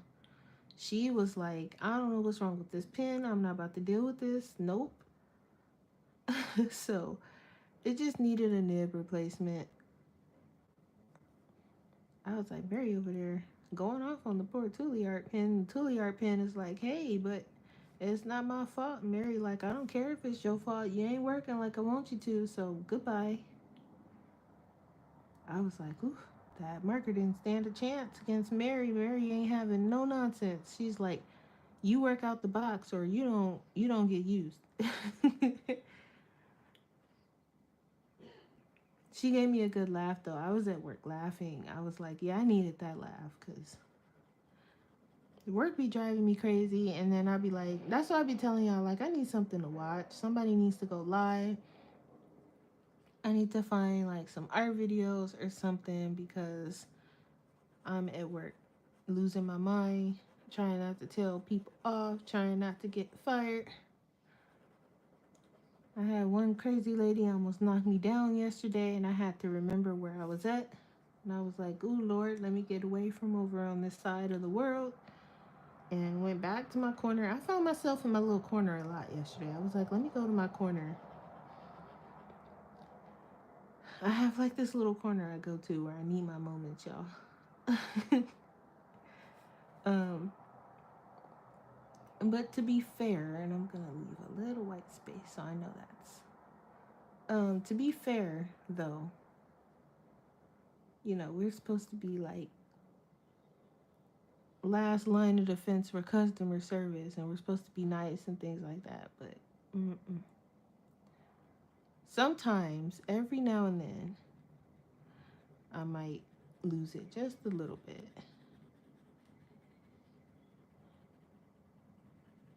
So I feel like this might be a little bit too red, but at the same time, it kind of goes. So maybe leave it.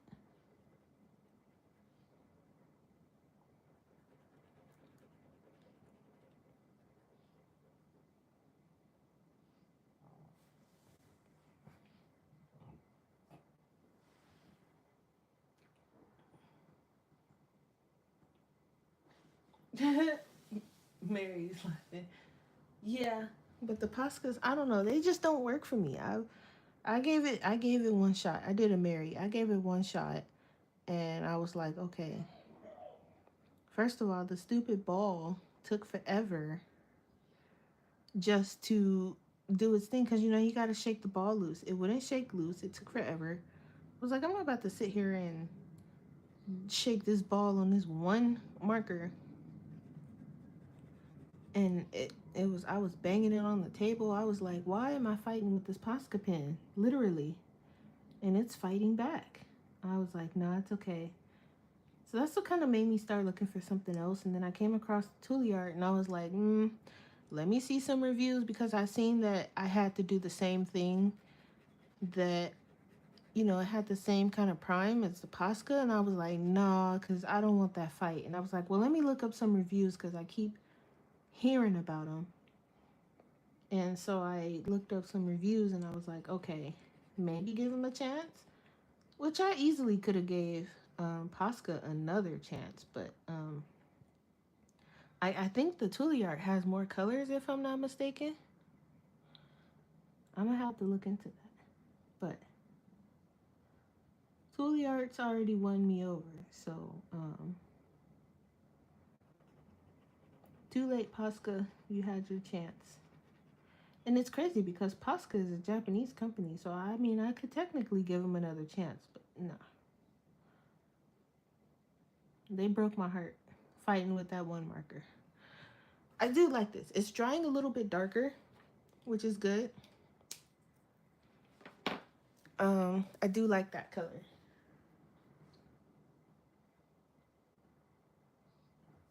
Hi, Lori. Never had that issue so far. Well, that's good. Right, Linda. I mean, and I think it was either black or white or something. And I just could not get the ball. I was like, why am I having such a hard time getting this ball to shake? I was like, I'm pretty sure it's not supposed to be this hard. I shouldn't be fighting for my life.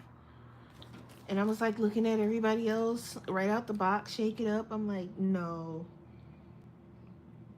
I'm like, somebody's clearly setting me up here. I almost want to go with the darker. I really want one of these two to act like they have some sense, but we're gonna let them sit for 24 hours. I could always do like, I don't know what color I want his scarf to be yet. His coat kind of looks red, but we're gonna add some brown shading to it. Probably this number 23. We're gonna start adding some shading to some of this stuff.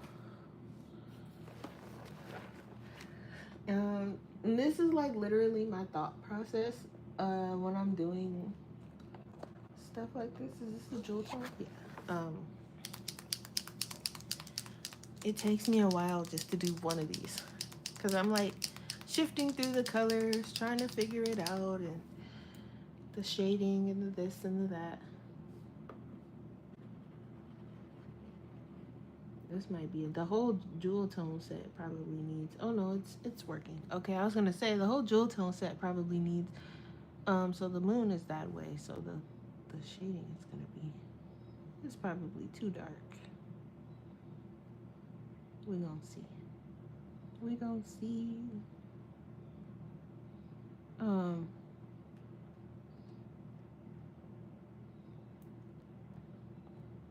No, I think this is fine. It's fine. I do, like I said, I like them better than the Poscas, but sometimes,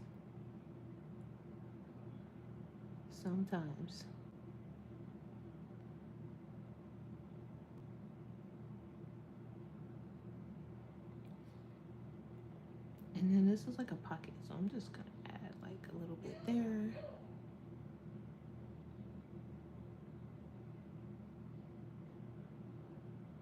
And nope, I don't have any of the slightest idea what I'm doing as far as shading goes. I am just kind of guessing. Same way I do with my coloring books. I am guessing my behind off. But sometimes it works. So.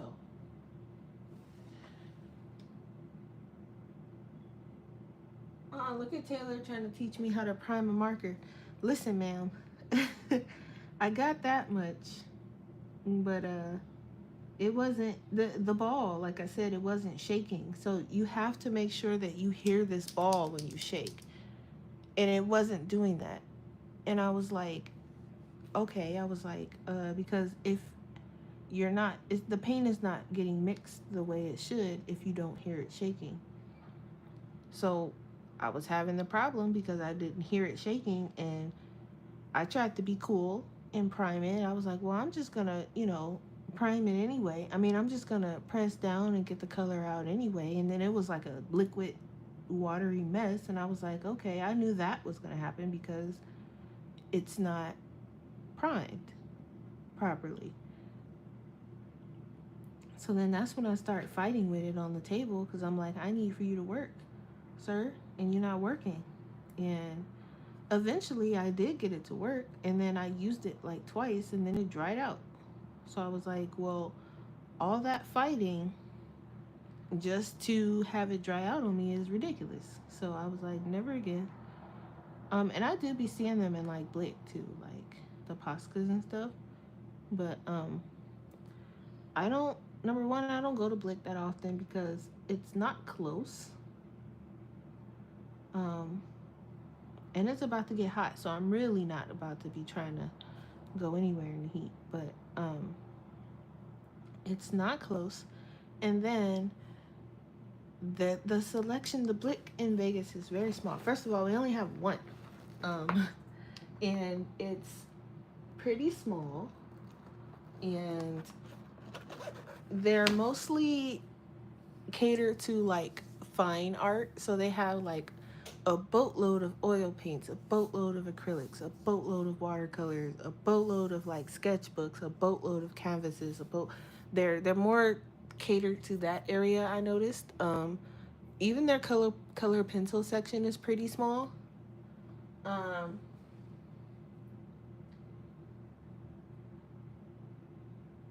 yeah, Taylor, it was just that marker was just not giving me no kind of positive energy. So I was like, screw you, I'm looking for something else.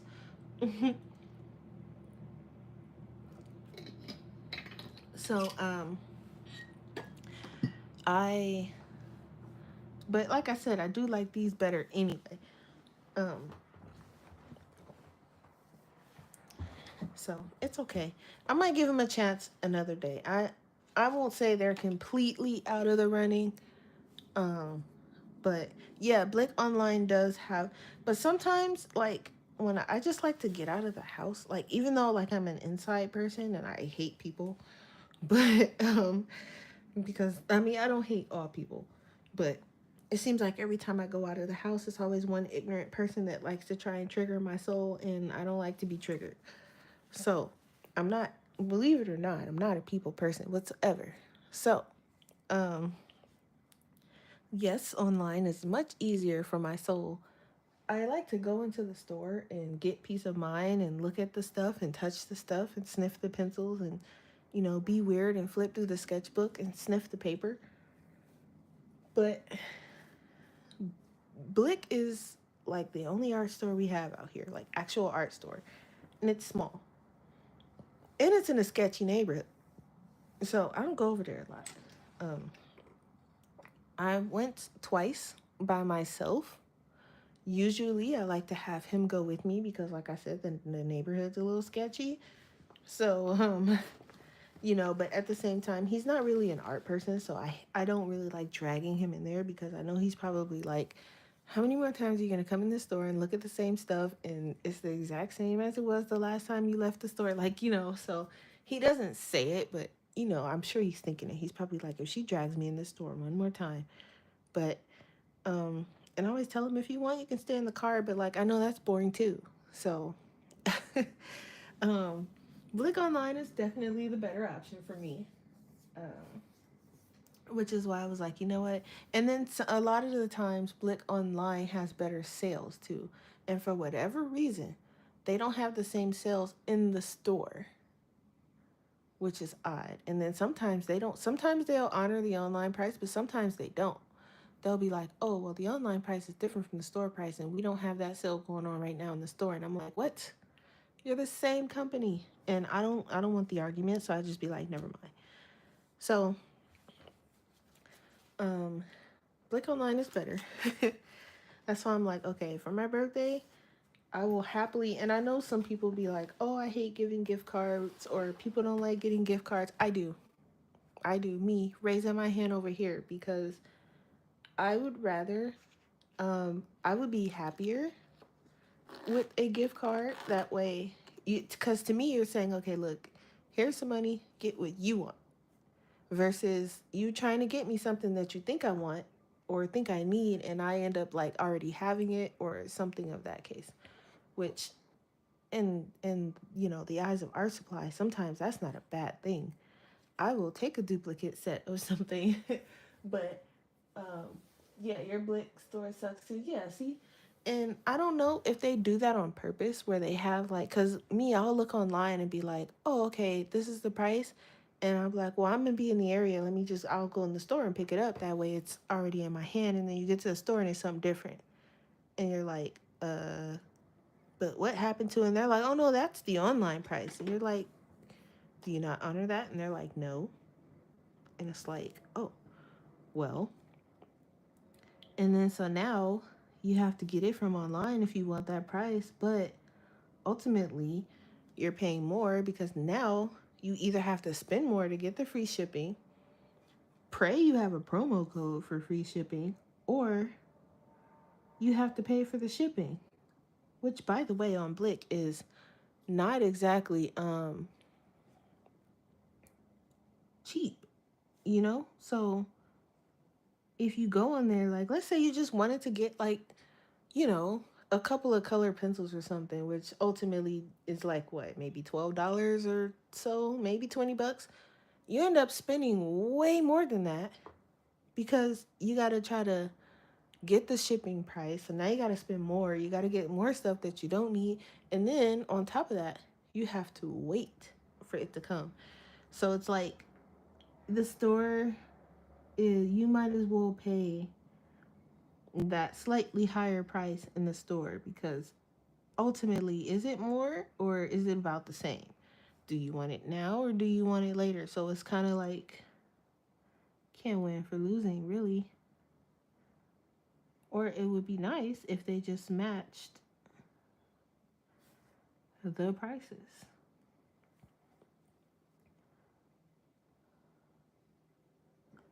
But you know, that's my rant, and that's all stores really. Sometimes, like I know, Target and Walmart does price match,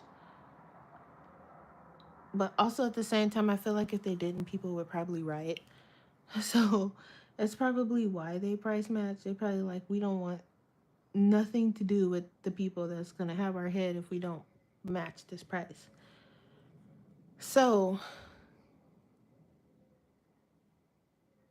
yeah, exactly. You gotta go to the store. And then you get to the store and it's a whole different price. That's my thing. And I'm just like, can we practice giving people the price they see online, please? But you know, it's kind of like, yeah, exactly. Exactly, Linda.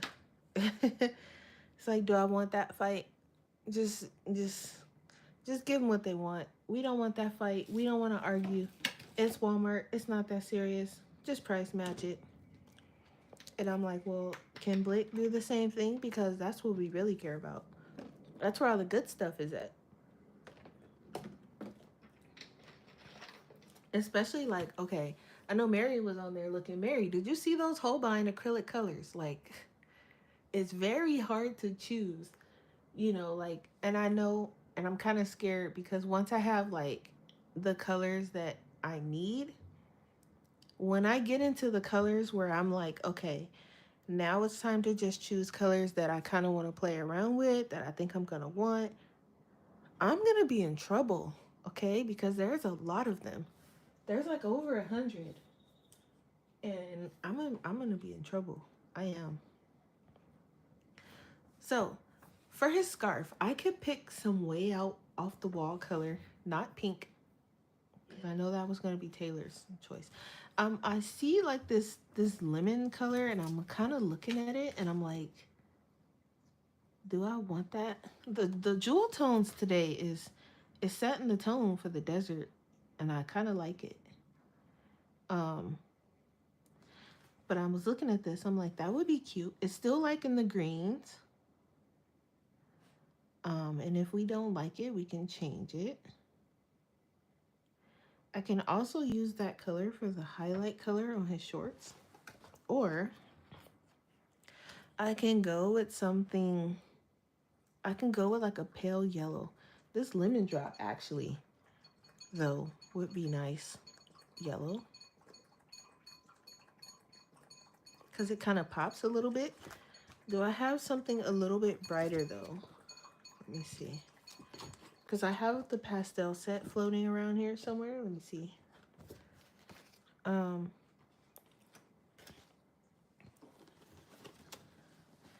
we have this Sun Glow. Ooh, do we like the Sun Glow better?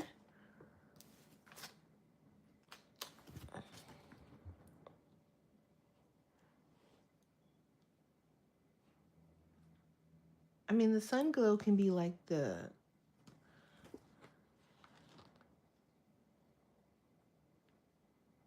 I kind of like the Sun Glow better, I think.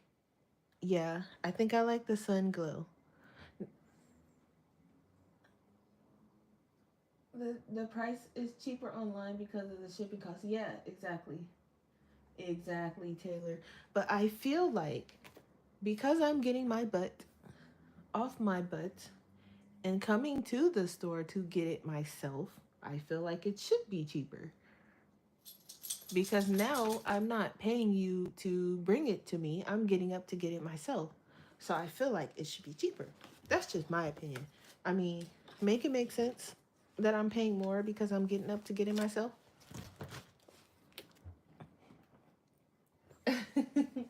But um I don't know. I mean, it's not like it's like $1 million difference. So it's kind of like just really based off of what you want to do. It's not too bad. Oh, but Mary, so what I was saying, cuz while you're here, I use I use the Tuileart one too, but I don't have a boatload of whites. But Arteza has a set of just white. It's titanium white. Can you Jesus. Titanium white acrylic paint markers in this fine tip. Um, I forgot how many came in a set, and I also don't remember if I got the white and the black separately or if I got them in a set together. But I have white and black, so this is what I use for white. Um, that's for the fine tip ones, and then let me get the sun drop color first. What color? What number is that? 22. Oh, that don't say sun drop. That says sun glow. That's fine. This one. I also use, which as of right now, I have a love-hate relationship with it because they had the nerve. I'm I have another set of I think white acrylic paint markers on one of my wish lists because they had the nerve. I got these and they sent it was like this much paint in one of them. One of them was open. Matter of fact, I think it was this one that was already open, not wrapped in plastic. They sent me a used set that somebody had already been using. But anyway, um, this one I use for like the thicker because it has a thicker nib. So for bigger white areas. And then I got a black set. I don't even know. Oh, I guess Fly Sea is the brand. I don't know. But they came, I think, with 12 or 6. I think 6. And you got 3 of the fine tip and 3 of the really big one in black. These are amazing. I love these. They do have a little bit of a, let me see, because I used it on here. They do have like a little bit of a I don't know, they just feel nice. I don't know if that's the only thing I used it on. I did use it also in some backgrounds on my mythographic books, but they have a really nice feel to them. It's matte, but used it on that and it feels really good. That's the Fly Sea brand. Um, but the Arteza ones are really good. You hate the thicker nib one because the nibs look so long on mine. Oh, okay. So then, um, I don't know. I was looking to see if Fly Sea had white, but I couldn't find it. But they do have black. So these are like really good. These are the best budget off brand. I think I paid like $6, probably less for these. These are the best black. For white, Tuileart has a set. I would go with Tuileart, but since you know you having a fight with the Tuileart, Arteza has good ones too.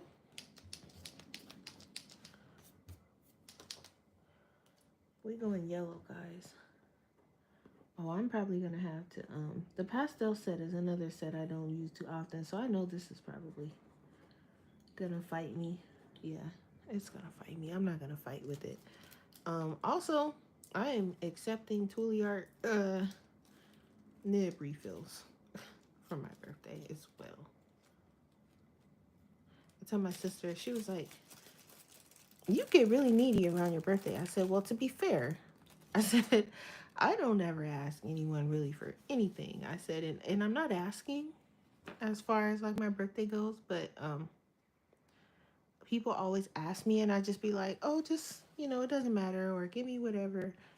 And my friend told me this year, if you tell me that one more year, she said, when people ask you that question, they're asking you because they want to get you something that you want. They don't want you to just be like, oh, it doesn't matter. And then they get you something and then secretly you don't like it. When someone asks you, you tell them. And yeah, I kind of got, Yuki, what are you doing? What are you doing, buddy? Relax. Yeah, so she kind of told me off a little bit. She was like, girl, I'm like, well, she was like, you are like, you ever heard of being too humble? And I'm like, no. And she's like, yeah, you need to chill when they ask you, and I'm like, all right, well, okay. So this is me going, all right, this is what I want. So, but it feels weird. I don't know. But, oh yeah, I like the yellow. Oh, that looks so cool. That works out perfect. Okay. So basically here, this desert area that they wind up in, I would like to think that it tends to be like really windy and dusty and a little hard to breathe when they're outside. So um here on this other side of the page, that's them. They haven't quite got there yet, so they don't really know um that the place is very windy and hard to breathe. So when they get there, oh, what's going on with this color? When they get there, there's people to help them, like, hey, make sure you cover up. The winds are coming, basically, and you don't look prepared for it. So some nice people gave them some things to cover their face and stuff with. So, desert life. To be fair, we get a lot of wind here too, and dust storms and monsoons and all kinds of mystery stuff. I might outline this in black too, but I was talking to one of my coworkers and he was helping me, like, because I was telling him, like, I have so many different like ideas and ways I want the story to go, and I said it's a little all over the place, kind of, and I don't really know how to get it together. So um, we were just kind of having a conversation about how to get it together as far as my story goes.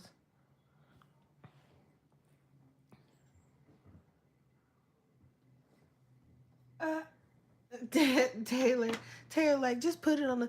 Yeah, that too. Um, my Amazon wish list is like always there, but I don't ever be like, all right, guys, my Amazon wish list is there. This is what I want. Because I see people on YouTube do it. They be like, okay, my Amazon wish list is there. And I would like for you guys to get. And I'd be like, whoa. I'm like, that's heck of straightforward. I can't do it. I'll be like, it's there if you want to, but you don't have to for sure.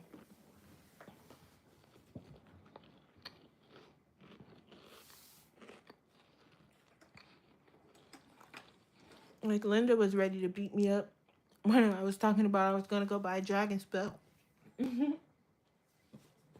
She was like, "Will you give people a chance?" I'm like, "Oh boy, okay." I was like, "I'm just gonna be quiet." But like, especially now, like, it's hard times, y'all. So I don't want to be like, "Oh yeah, I need this art supply," and you struggling to buy eggs. Like, I don't want that, you know,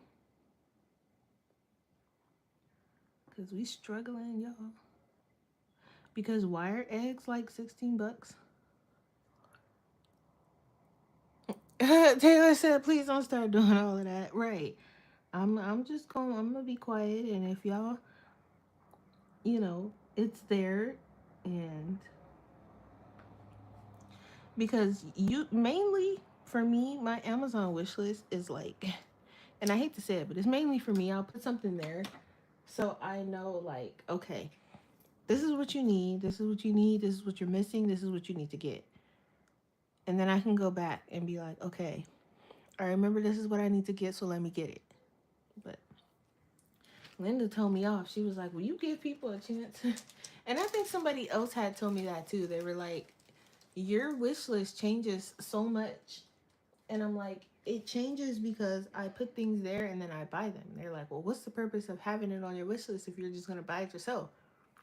I'm like, well, the wish list is not just for people to buy it for me. Like, you know, I got some pretty expensive stuff on there. I don't expect anybody to buy that stuff, you know?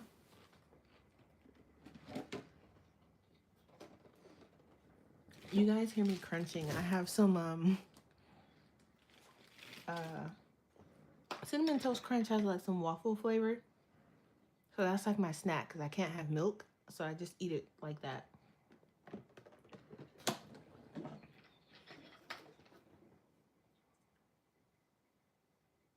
Yeah, Taylor. And but I see people like legitimately just be like, this is what I want you guys to get me. And I'd be like, hmm? I'd be like, now wait a minute.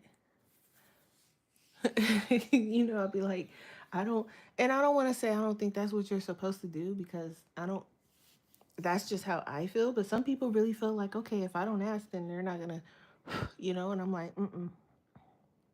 I'm like, listen, I'm gonna be like, and you know, it's my birthday. If you wanna, go ahead. This is, you know, like I said before, I would be like, oh, just if you want, you can get what you want or whatever. But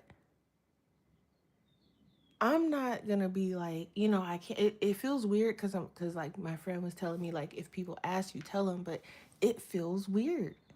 I don't know. It's probably just me. But anyway, yellow, yellow worked out perfect.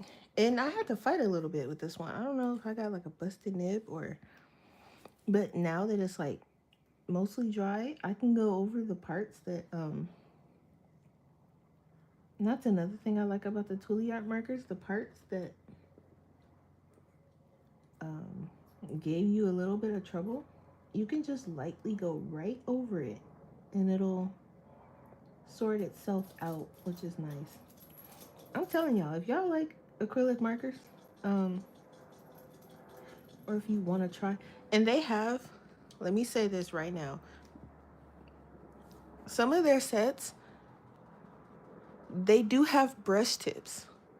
So you don't have to get, they have like the extra fine, which is what I like to use because, like I said, my images are pretty small. I have some larger images, which, like, you know, the biggest one I have is that one where he's on that's this one. Jesus, can we get to it, please?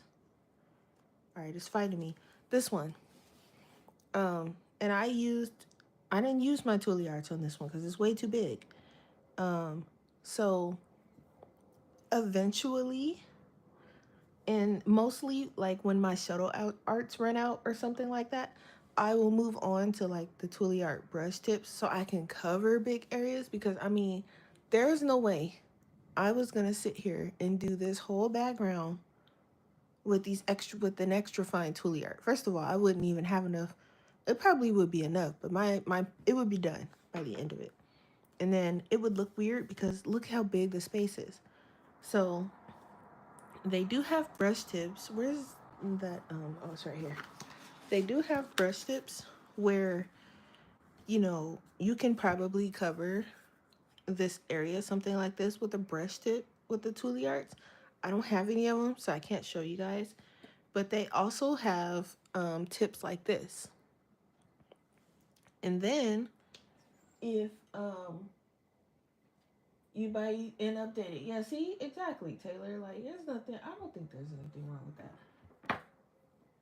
Yeah, cinnamon toast crunch, but like waffles flavor, maple syrup flavor, something like that. But they're shaped like waffles. Yeah, I can't have milk, so I just, but I I used to eat these like this when I was a kid. My mom would put some in a bag and like send me to school with them. And so it kind of just stuck around. And now that I can't have milk anymore, it's even more reason for me to eat my cereal like that. But you have to be careful because you can't do it all the time because the milk, when you eat cereal, the milk is what dilutes it and makes it less sugary.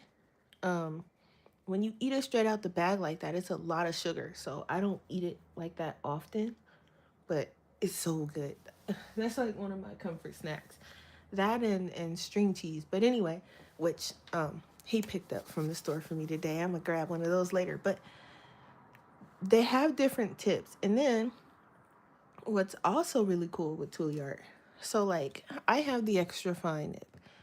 I can buy the fine nib, I think, and put in this marker. If you have the the one like this in Toolyart, you can get this nib, but you can also get the chisel nib in replace. So they have like interchangeable nibs, which is like really cool. Um, yeah, it's really good, but you got to be careful. Don't give it to him like that all the time because he'll have like a million cavities. Um, ran into that problem when I was younger, but because I would just eat it like that. And when I started complaining about my tooth hurting and they took me to the dentist, and my mom's like, well, she doesn't even like candy like that. She doesn't eat a lot of candy. So where's these cavities coming from? So he was like asking her, like, what do I eat that's sweet? Do I eat, And she's like, the only thing that she really eats sweet is her dry cereal. And he was like, her what? And he was like, he was confused because he was like, what is dry cereal? So he would tell her, she would tell him, and he was like, oh no, the milk is what like dilutes it. So you're just giving her straight sugar, basically. That's where all the cavities are coming from. She's eating too much of it. So be careful on that. Yeah. So for this, for like the big areas in my sketchbook, I just use my Nicety markers because they have a nib like this one. Taylor, me too. Me too. But I was eating it literally every day and it didn't matter. I ended up with a toothache cavity. It was terrible. I ended up with two, actually. I had one on each side. I was so angry because my tooth was hurting and I couldn't chew and couldn't eat and couldn't figure out why. And I hated the dentist. And so I kind of like hid the toothache and didn't say anything until I was half dead. And then my mom was like, what's wrong with you? Why are you not eating? And I was like, oh, my tooth hurting. So yep, me too. I actually try to brush my teeth after like every meal if I can, but at least twice. Yeah, yeah, exactly. Taylor, exactly. So, that's good and keep that up cuz girl, I hate the dentist. I run from the dentist. I go and I'll get my teeth clean and looked at and stuff like that. But I really like when I get a toothache, I'm like, cuz I know the first thing they're going to do is touch it. And no, you're not.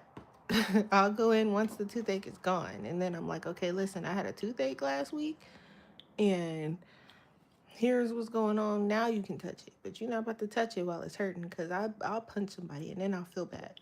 But I think if I get some brush tips, I would be kind of scared to use it on these smaller areas because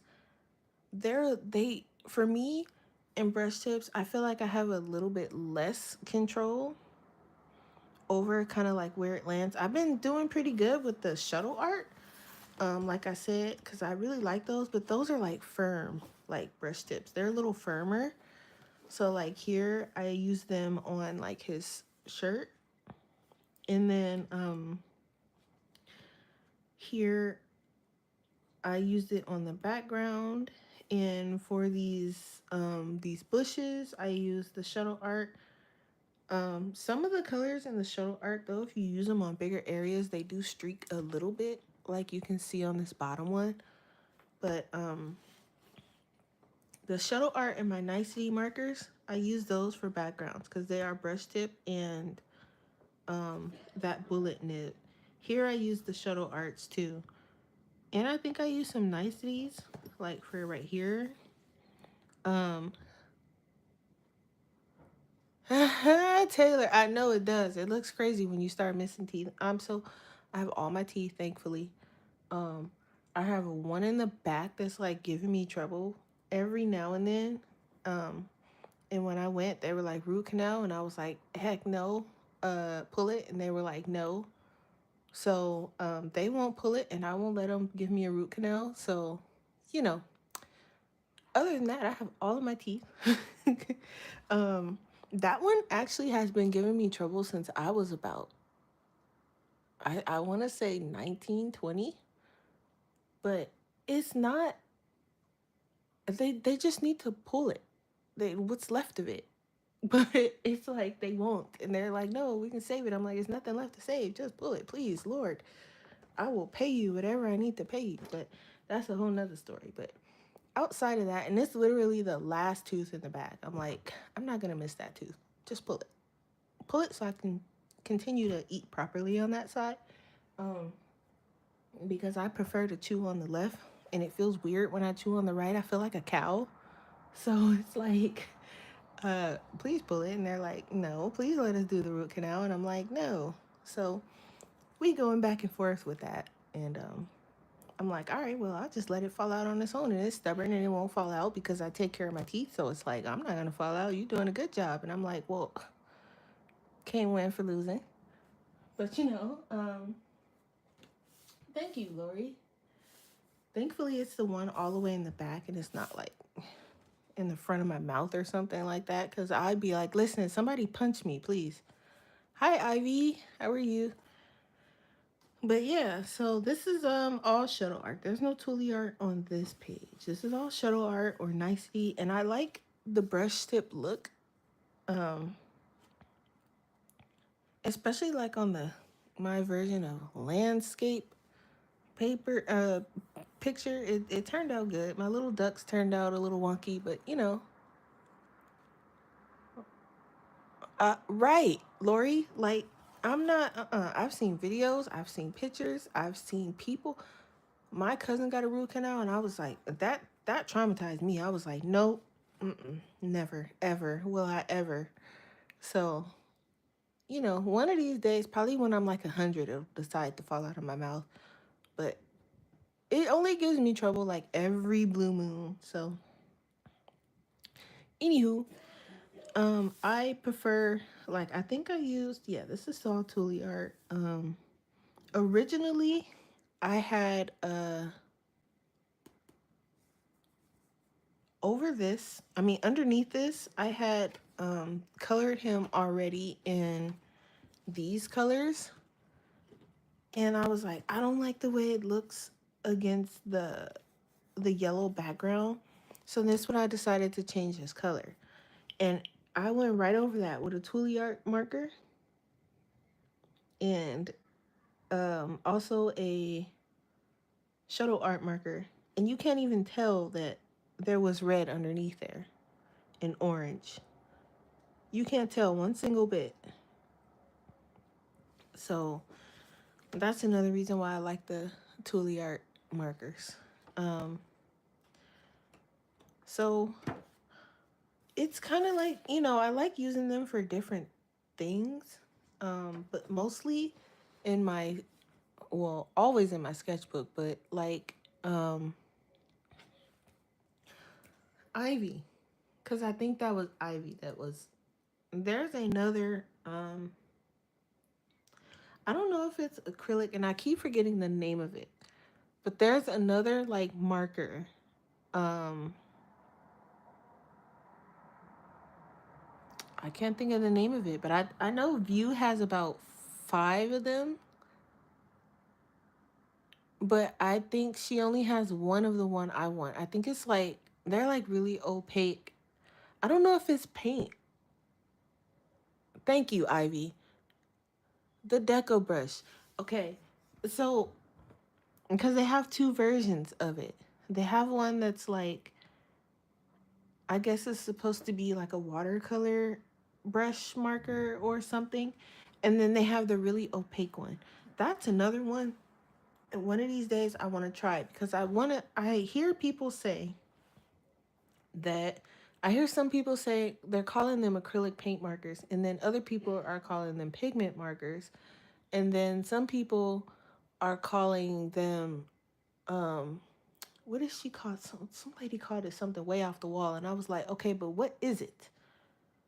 So I kind of want to try it, just to see, cause I seen views. She swatched out hers, cause she has the pro, and then she has the one that I want to try, which is whatever that's called. Um, I'm like determined because I want to see what exactly, because some people are like they're like acrylics but they're not. They're opaque but they're and I'm like, okay, I need a solid, like I need like a solid review on exactly what these things are. They have pigment markers like Faber Castell. Those are called the real brush. Okay. Okay. And then, okay, so the ones that are like Faber Castells, those are like the water based ones. What are the other ones that are like opaque? Because I think those are the ones that I'm looking to try one day. One day when I get really good. Because those things are expensive. Okay. So this turned out a little bit reddish. So I need a highlight color. I'm looking at this saffronite color. Maybe. But this coral light color is probably a nice one too. It's right underneath because this is the color of his coat. So this is like an orangey color, but I feel like it's gonna make it a little bit too orangey. So I might go with this saffronite color, and if I don't like it, then I can change it. Or let me see. I can do an orange, but I don't know if I really want to do that. I can also do like a peachy color since it turned out like reddish. But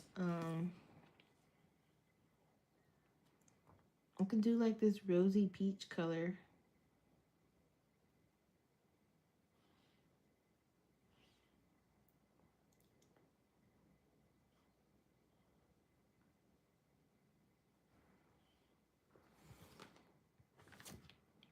And that's in the earth tone set.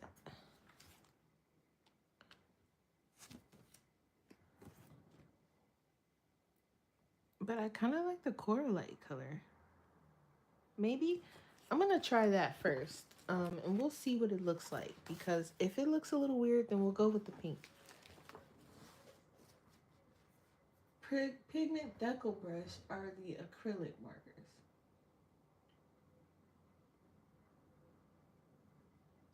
Okay. How do you know when a colorless blender markers run out? Oof. Uh, I don't know. That's a good. I know, right? Cause is it like the alcohol one or just like a water-based one, or like what kind are we talking about here? Because I think with the alcohol ones, you can just kind of ouch. You can just kind of put the put alcohol back in it, right? Alcohol and water, maybe. I'm not sure. I don't think I've ever actually had one run out yet because I don't use them a lot. Okay, so let's work on the highlights on the coat because we already started the shading on it. So let's finish it out with the highlights. So I'm gonna grab, hopefully, this color is not gonna do something strange. Like acrylic. Oh, wait, what? Okay, the pigment deco brush are like acrylic brush marker pro water based real brush. Wait, what? Okay. Uh-uh. Do I ever think my color process is too long? Um honestly, I used to. Do I think that now? No, because if I am doing something, if I'm like coloring something, especially like my own artwork, and I feel like I rush through it, I can see that. And because I'm trying to kind of turn this into like a story and also like a, I don't know, it's definitely not going to be like a children's book, but like I guess a young teenager, early teen type of thing, maybe like 12, 10, 11, 12. Uh I want the colors to be right, so I have to like be mindful of what I'm picking. I can't just like go in and be like, oh, I'm going to throw this color here, like even though I'm using acrylic and I can just like, change it up. I want to make sure that it's looking the way, because if I wanted to just scan it and put it into like my iPad or something where I don't have to redraw the whole thing and recolor the whole thing, I want the colors to be there. The Karen Deco brush markers be at Michael's and they often on sale 2 for $5. Yeah, see, and I want to try them, but Michael's is also very far, and I would hate to go there and they don't have it because I'm gonna be annoyed. Um, but yeah, I want to like with my coloring books, I can kind of get away with like making my process not so long. But when it comes to like my actual art, I tend to not do that. I told you guys this one square was gonna take forever.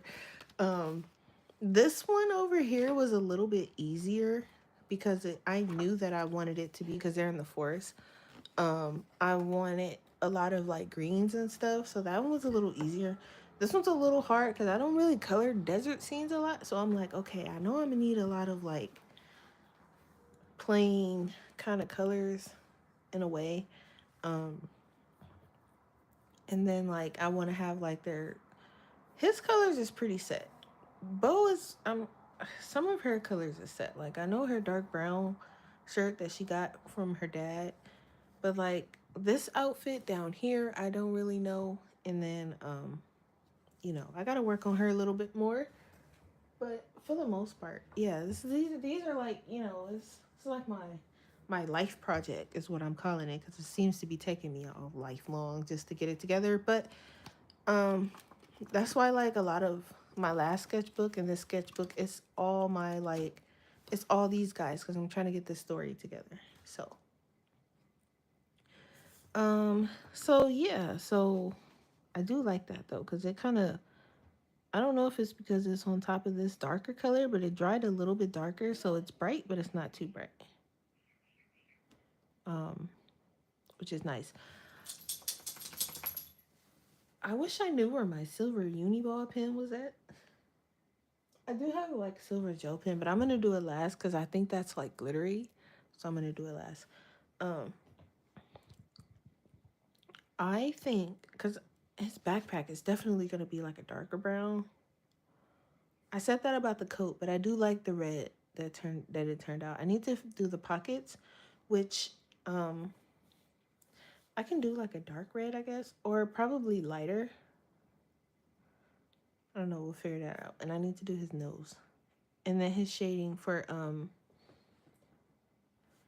his gray, and then also I need to work on the pants and that. But so I won't hold you guys too long because what are we even at? We've been here for a while. You can check online at Michael's to check the store inventory. Oh, okay. Gotcha. I really might have to check that out because I do want to try those. And if I can get 2 for $5, it's not too bad. So I might work on this today. I wanted to do 2 more trading cards, so I drew out um 2 more squares for that. 2 desert theme ones because I kind of wanted to do some trading cards for each area. I haven't done the last trading cards I did was aside from, you know, the ones from the contest, I did some beach ones, which I think there's enough beach ones. I think, how many do I have for the beach? These are kind of technically part of the beach story. And then this one, because it's like the lighthouse. And then this one, which I have not made into an actual card yet. I just sketched it out. And then this one is the forest one. So I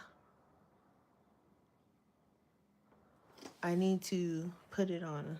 You said the eye patch one? I have an eye patch. Oh, the little pirate. Yeah.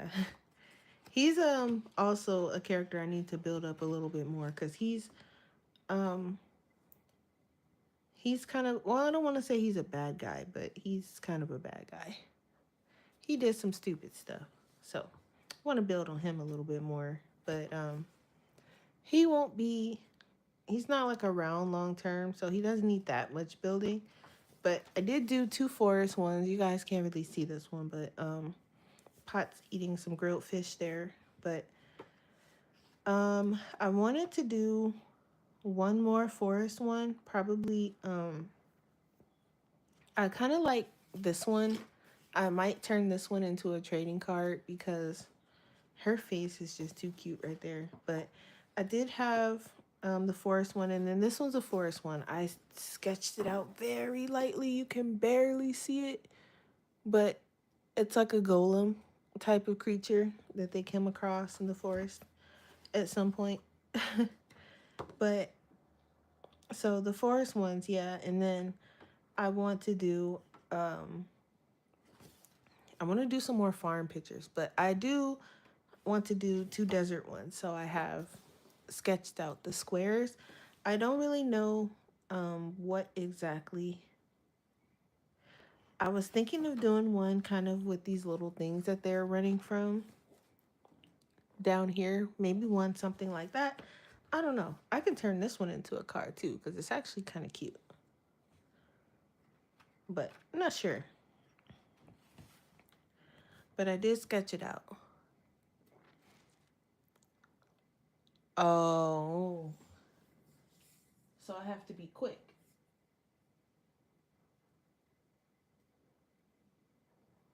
Gotta be quick and fast and see if they got them in store. I wonder if I can order it like from online. But I do, honestly, I feel like I'm getting better as long as I keep drawing every day. Like, I've been dragging this sketchbook around like it's an actual body part. So, um, I am going to place an order for another one because if I do continue to draw every day, I'm going to run through this pretty quick as long as I keep myself accountable for drawing every day. Um, I just want to have one backed up. They do have different sizes, which I am trying to figure out if I want to stick to the square or if I want to go like a little bit longer. So, uh I'm trying to figure that out before I place the order because I'm like, okay, this is going to be my next sketchbook. And I'm going to be in it for a while because the Ohuhu sketchbooks, as you can see, they give you a lot of paper. So I'm going to be in it for a while. So I'm like, okay, if I'm going to be in it for a while, I know I like the paper. I just need to be sure that I'm going to like the size. So I can stick to square or I can go a little bit longer. It'll still be the same width, but it'll be a little bit taller. So I'm like, I can go with that. Um, I mean, I can give it a shot. It would give me more space for sure. Uh, they still got them right now because I saw them yesterday. Okay, I'm gonna have to check it out. Were they on sale though? So you have settings for each picture. Maybe if you had a notebook and title one page for the name of each setting for etc. etc. Yeah. Yeah, that's the part. That's what I was talking to my coworker about. I'm like, my ideas are all over the place.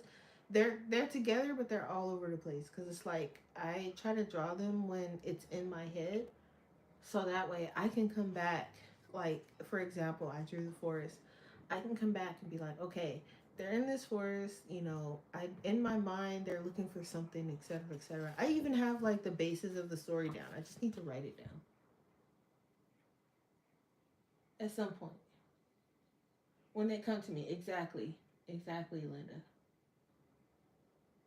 Amazon got them today. Okay, I'm gonna have to check it out because I'm like, I do want to try them, even though the Thule Arts are my baby. Are they not on sale right now? Okay, the Thule Arts are definitely my number one. Um, the Shuttle Arts followed by no, you know what? Honestly, I think I like the Just Arts better than the Shuttle Arts. The problem with the Just Arts, they only have 20 colors, or like 22 or something like that. That's not enough colors for me. So that's the issue I have with those. But I do like them. Um, but the Thule Arts, they only have certain ones, certain sets and brush tips. So I'm like, I know they have the pastels. I think the blues, the either the skin tones or the earth, one of those two. And I think the greens are in brush tip. They only have certain ones in brush tip so far. But like I said, I still have to get the other sets first because I prefer the extra fine, even though sometimes they give me troubles, like with leaking and random stuff like that. Oh, look, this one I guess stopped leaking. Okay, so we're gonna leave it on its side for 24 hours like they told me to because it did stop leaking. Um, so I'm gonna leave it on the side for 24 hours, both of them, and we'll see what happens because uh if that's the case, then I think with the other ones, I just haven't been leaving it on its side for as long as they told me to. Yeah. Oh no, they're not hard to find at all, Linda. I'm telling you, if you the Tullier, all of their sets are in extra fine. They have them in extra fine, and then they have them in, I guess, medium is what they're calling the other tip. I don't know, but um, all of them are in extra fine. All of them are in medium, and then you have a few because I guess the brush tips are new, so they're like rolling out the brush tips over time. They also just came out with a purple. I think the purples is their newest set. The purples are the browns. They might have came out around the same time, but I think one of those is I think the purple they have in brush. I'm not sure, but I know they only have certain sets in the brush tips. But they all the sets they have for extra fine and they have for um, medium, I think is the other tip. And then remember the tips are interchangeable too. So if you don't like Mary was saying, she don't like these, you can change it to chisel tip. And then for these, they have you can change these out for a smaller version of this, basically. And then the brush tips. So I don't think the brush tips are interchangeable. So I haven't seen anything about it yet. But I think this is what I'm going to be working on for the rest of the night. I need to play some Disney Dreamlight Valley too. I didn't play yesterday. And I'm trying to like work on my star path. So I'll probably play a little bit of that while working on this. Um, I feel like, I mean, we got a lot done, but at the same time, I feel like we didn't. But I did get a lot of my thought process out loud, so that's good. Extra fine is one of my favorites too. Yeah, because honestly, the extra fines, you have more control. The only thing is you can't really cover bigger areas without it looking kind of weird. But other than that, the extra fines are amazing. I like them. I also had half of mine to change Bo's color, but I just can't quit the yellow. The yellow is so cute. So I don't think I'm gonna change it. So while I might work on this side a little bit because also like the buildings, I want to be kind of like that sandy color, but I don't think I want them this dark. I think I want them a little bit lighter. I don't know. And then I want to come up with an illustration um, to put on canvas. I want to kind of go back a little bit and I might do like maybe this one or something like it on that watercolor paper just so I can play with my acrylics a little bit. But I'll probably do something like that next month because I kind of want to get some more color in here because there's some sketches that I finished but didn't color. Like this one I think I want to do with the acrylic um gouache. So I'm like, so I brought those out and then I want to go through my paintbrushes because I have like my set favorite ones, right? So like these are like my set favorite ones. But I was watching a video and they were saying like it's really good to use like the stiffer ones for acrylic wash and not like the watercolor ones. But even though like this one I think is a watercolor one, this one I think is watercolor. This one is too. Um those are some of my favorites. I think these ones aren't. They're like very stiff. So this one's a little bit softer, but these are like pretty stiff. But these are like watercolor ones, so they're like super like they hold a lot of water. Um they were saying that you want like a stiffer one for acrylic wash, so I kind of want to test that out. So I want to go through my other paintbrushes and see what I have as far as like stiff paintbrushes and do this one. Concerned on how it's gonna turn out, but hey, this is just like a kind of like a random sketch, and it's on a page by itself, so I can kind of play around with it a little bit. I do not even have to be careful because the trading card is on not anywhere near it. So that. But yeah, that's mainly what I've been focusing on. I haven't really colored much. I did I need to record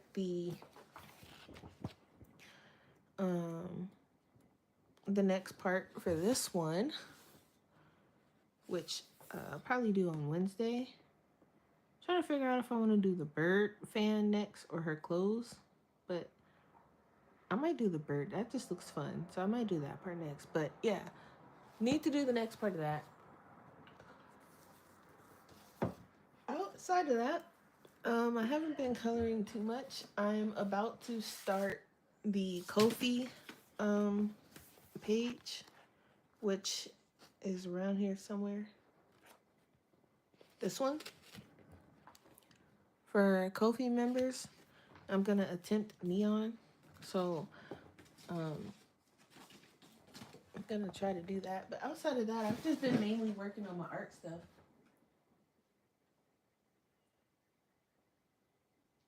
Acrylics works well with stiffer synthetic yeah, so I've been using mostly watercolor brushes. So I want to try to go through my brushes and see what I have as far as like the stiffer ones and test that out and see what kind of difference I feel. Play around a little bit uh and see if I like it better. And I probably will cuz they were saying like it holds more color but less water, and with the way that I like my colors to look, that probably is going to be the better way to do it. So, I'm going to do that. And then I need to figure out, I got to find, because I'm going to work on this one too once I finish this side. This is all sand. So I need to find a brush tip or a nicety marker that will cover that sand without it looking weird. This was a nice color in the Thule art. I like that color.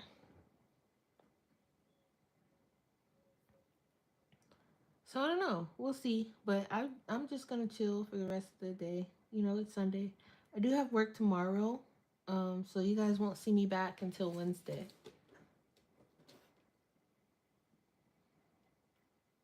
I will save on paint too. The watercolor brushes are thirsty. Yeah. So that would be good. That would be good to test out. Um, and another thing I need to practice is not squeezing out so much paint, because that scooping it back in the tube stuff is crazy. So I need to practice that, and I think, and honestly, the best way to do it would probably be to color one of these smaller images to practice coloring. I mean, to practice squeezing out small pieces of paint. Um, so I can pick like one of these sketches that I didn't really finish and probably do that. But some of these are like really small, so like I don't want to go too small because I maybe like this one probably wouldn't be too bad to do. Um, these guys are probably like really tiny, but it has like a lot of like background, like water and the grass and rocks. Um, and the characters are decent size, except for him back there. He's pretty small, but I can just use paint marker for him. But the rest of it, I can use the acrylic gouache. That's what I'm thinking, because some of these are like too small, and I don't think I could paint that small.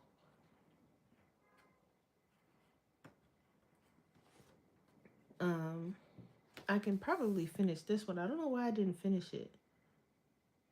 I was probably stressing out about it or something. I don't know. This one's not a bad size either. Problem with this one is I already outlined it, so I intended on doing that one with paint marker. So this one's not bad either. This is an okay size. I'm gonna redraw Bo's ear before I do it though, because she looks weird now that I draw her different. Because her ears used to look like this before. Now they're a bit different. So I'm like, I need to find a page that's not even a page. Like I can probably like do this one, but definitely doing these in paint marker. But if I like transferred this over to a canvas or like to that watercolor paper and then do it there, that might be a good idea. Because this isn't a bad size to practice.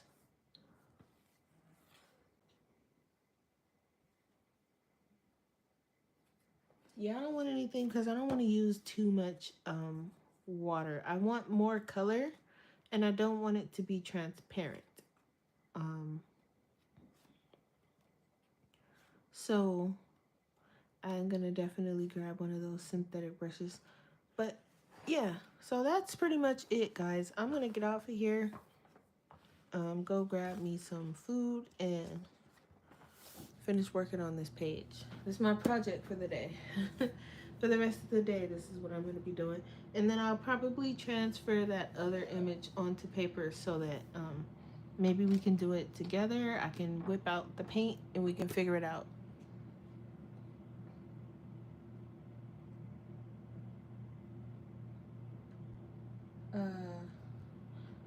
After I go through my paintbrushes, because I know that's not going to be enough.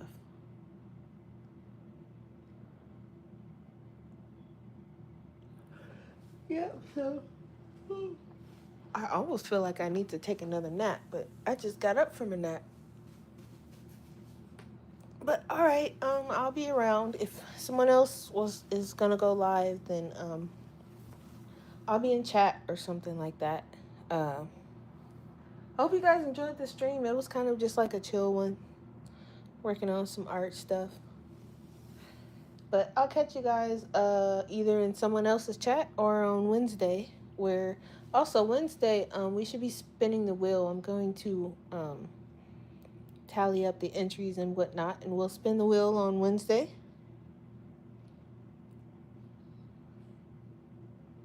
Almost forgot about that. So we'll do that on Wednesday, and then we'll find something to do on Wednesday after we spin the wheel. But oh, okay, all right. You can say bye. Yuki wants to say bye. Say bye, Yuki, without tearing up my desk, please. Okay.